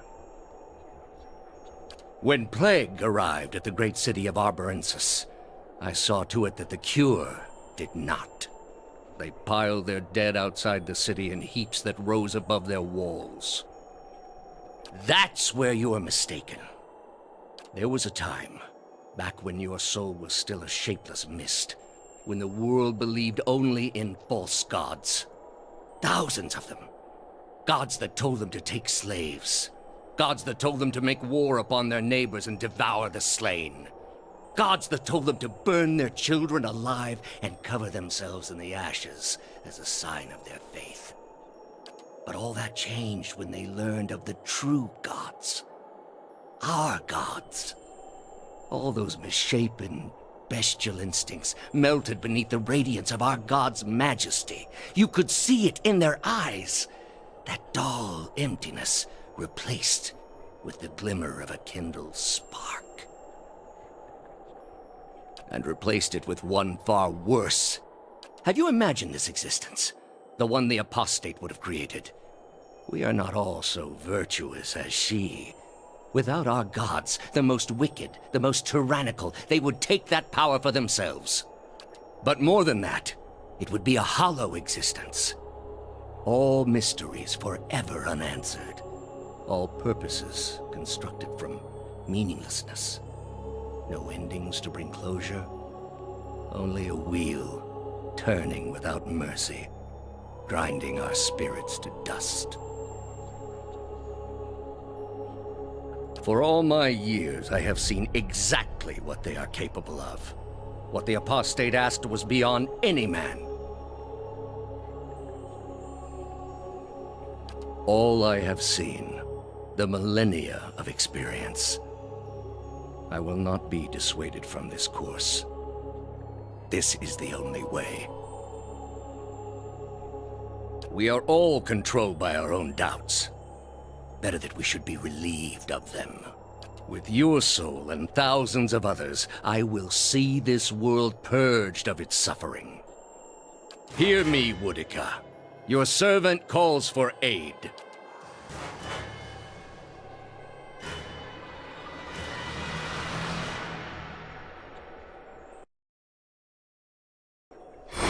Roak 10!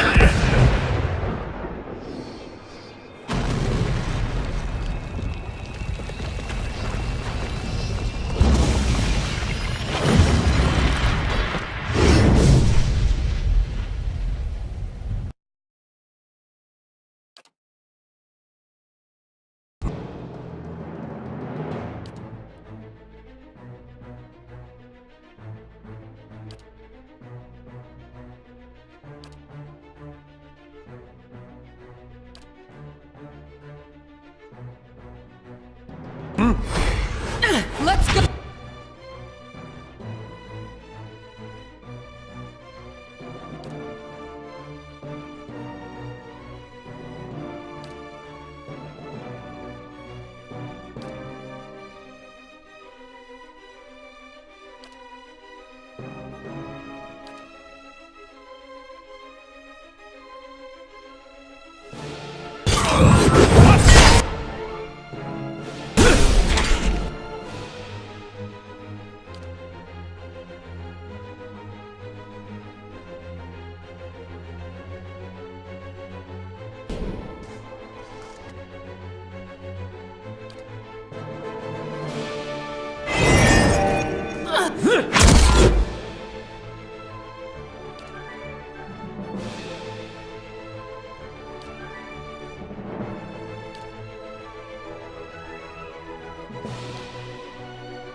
I'm ready.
That's the servant down, and the mistress still to go.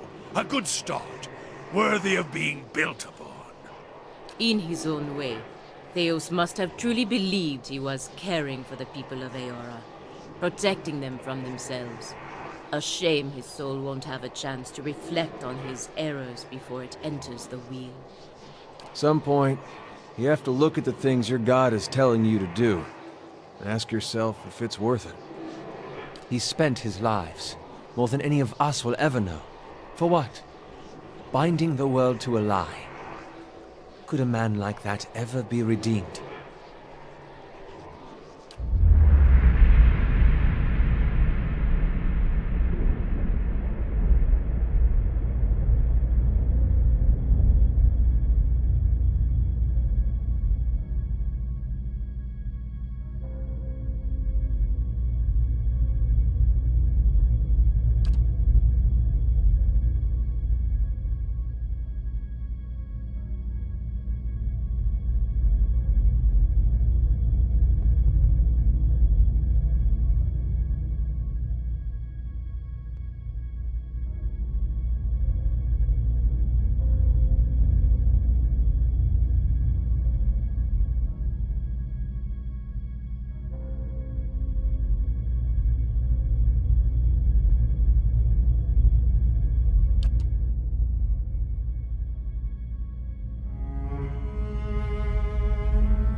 Indeed.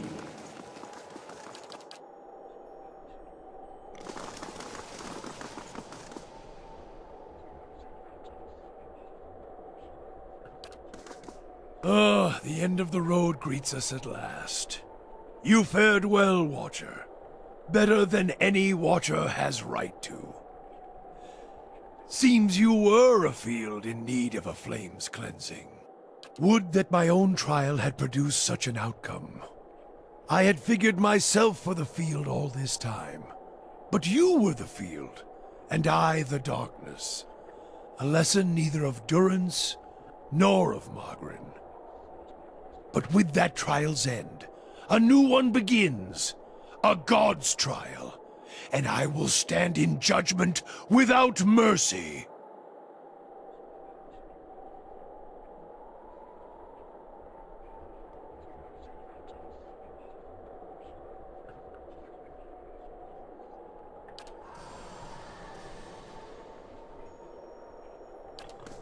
So much for Theos, then. Now you have a chance to set things right, back to the proper order of things. It will take the Deerwood generations to recover, but at least these souls will find their way back to the wheel, as it should be. Astounding. I always knew the Leaden Key stood for something big, but I didn't quite realize what I'd gotten myself into. And now, you're in the middle of something even bigger. With a decision that will affect millions.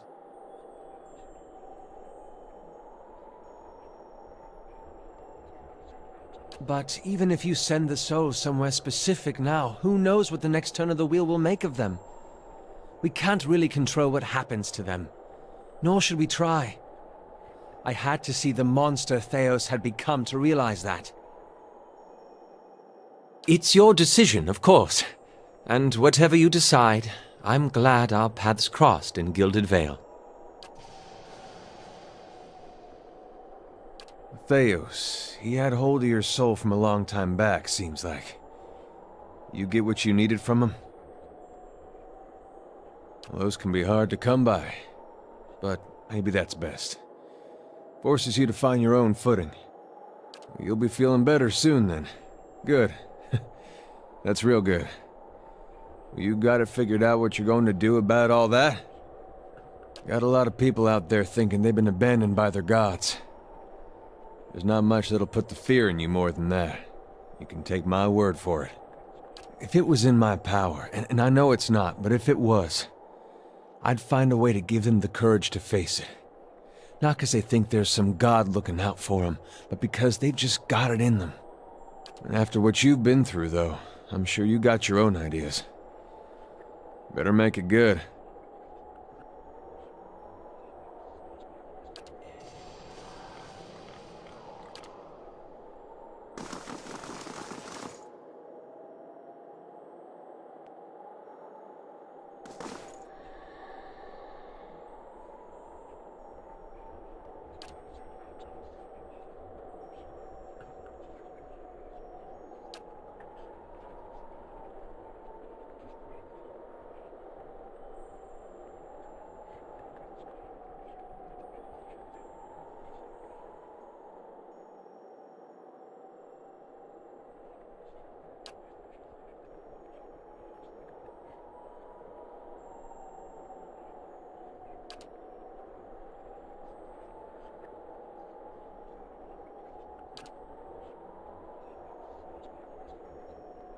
At your command, the ancient device became your instrument, spinning to life with deafening resonance and gathering up the swirling essence like thread on a great spindle. There, in the pale, pulsing glow of the machine that set you on this path long ago, you summoned all your strength, focusing on your objective and blocking out all else. With a single concussive blast that rocked the chamber and sent you tumbling to the ground, you freed the souls from their stasis. Exhausted, your consciousness slipping away, your last sight was of the machine, dark and dormant. Then your eyes closed, and sleep welcomed you at long last. After coming to and searching for some time, you discovered the route Theos used to enter Sun in Shadow, and embarked on a long and arduous ascent back to the surface. You emerged in Ter Evron after days of tunneling through the rubble Theos had left behind, and when you stepped into the daylight, you were faced with a different Deerwood than the one you had left. At your direction, the souls diverted by Theos were guided back to the vessels originally meant for them. For the first time, parents of hollow-born children woke to the cries of their infants and looked into their eyes to see them staring back. People fell to their knees where they stood, thanking Helia or Mogren, or even Aethys for their forgiveness of whatever guilt they felt they bore. But for all the relief that had come to some parents, others only found new grief. For many thousands of Hollowborn had died during Widewind's legacy, many by their parents' own hands. For those children, there would be no homecoming. Yet the last Hollow birth was in the past now, and those parents willing to risk trying for a new child were frequently rewarded, often with twins. Many felt they saw Helia's hand in it, and the year would be remembered as the year of Helia's splendor.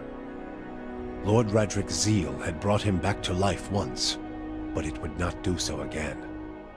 Radric's destruction at your hands spelled the end of his suffocating rule over Gilded Vale and the surrounding area. In his absence, the village prospered, becoming a popular destination for new settlers anxious to leave Defiance Bay after the riots. Without a nearby ruler, it also grew more wild, with many settlers moving on as soon as they'd arrived, turned off by lawlessness that was excessive even by Deerwooden standards. Nevertheless, despite the challenges of living there, Gilded Vale had survived, and would continue to survive for the foreseeable future. Following the assassinations of Duke Avar Wolfgren and Lady Webb, Defiance Bay was thrown into political upheaval. In the ensuing weeks, the streets had become the domain of looters and blackguards. Few dared to step outside their own doors alone or unarmed. But once the dozens had regrouped in the wake of the riots, they quickly put an end to the criminal activity, patrolling the streets in droves and administering their brand of law on any perceived offenders. They also took the opportunity to depose the weakened Knights of the Crucible from their position of authority, branding them traitors to the people for their actions during the riots. Whatever knights weren't stoned to death in front of their keep were forced into exile. The external contingent of knights stationed at Fleetbreaker Castle would remain there, their high justice plotting the city's recapture. The dozens would soon find themselves overwhelmed by the problems of a leaderless metropolis, and in the days and months ahead, Defiance Bay remained on the brink of collapse. The destruction of the machine atop Ter Noaneth spelled the end of the reanimated corpses in Heritage Hill. Though at first few were willing to venture into the abandoned district, it was soon cleaned out and rebuilt. The district's horrors still fresh in people's minds, it would be some time before it was fully repopulated. But eventually the lure of cheap prime land would all but erase the memory. The Duke's assassination at the apparent hands of an Animancer had caused catastrophic rioting in the streets of Defiance Bay, and few Animancers survived the first day. Many Deerwoodens took the end of Widewind's legacy as a sign, both that the gods did not approve of Animancy, and that the purging of Animancers in Defiance Bay had been enough to satisfy them. In time, their rage would subside, and a number of surviving Animancers remained in and around Defiance Bay, often taking to the wilds to practice their science without repercussions. The town of Deerford had seen the last of the cult of Scan. Dark rumors about the town's many curses quickly faded, and travelers soon returned. Abidon's renewal brought new vigor and purpose to a god long known for quiet, steady labor. Handicraft saw a revival in the Deerwood, and no smith wanted for an apprentice. Additionally, Abidon's restored interest in preservation led to redoubled efforts to survey Engwithan ruins. Animancers and craftsmen alike found much to study, but tensions with Air Glanfath rose. As for Stalwart, the Battle of Caeron's Scar only strengthened their resolve to unlock the mysteries of Durgan's Steel and build new marvels with the White Forge. However, Stalwart's ambitions brought them into further conflict with the Red Serens, as more and more impoverished communities gathered at the border and vowed to finish the work of the Iron Flail. It would be many generations before the region saw peace. The Flames That Whisper clan found a cautious peace with Stalwart, particularly once the villagers heard of the aid the ogres had offered against the Eyeless. The clan moved back into the Russet Wood, and as Stalwart grew in prestige, the villagers formed a tighter alliance with their ogre neighbors. Within a generation, ogre traders visited Stalwart, and village hunters were welcome in the Russet Wood.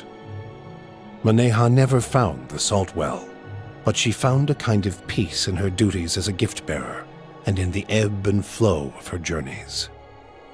As she traveled and accepted burdens from Andra's supplicants, she saw in their eyes a kind of peace that she had not previously noticed.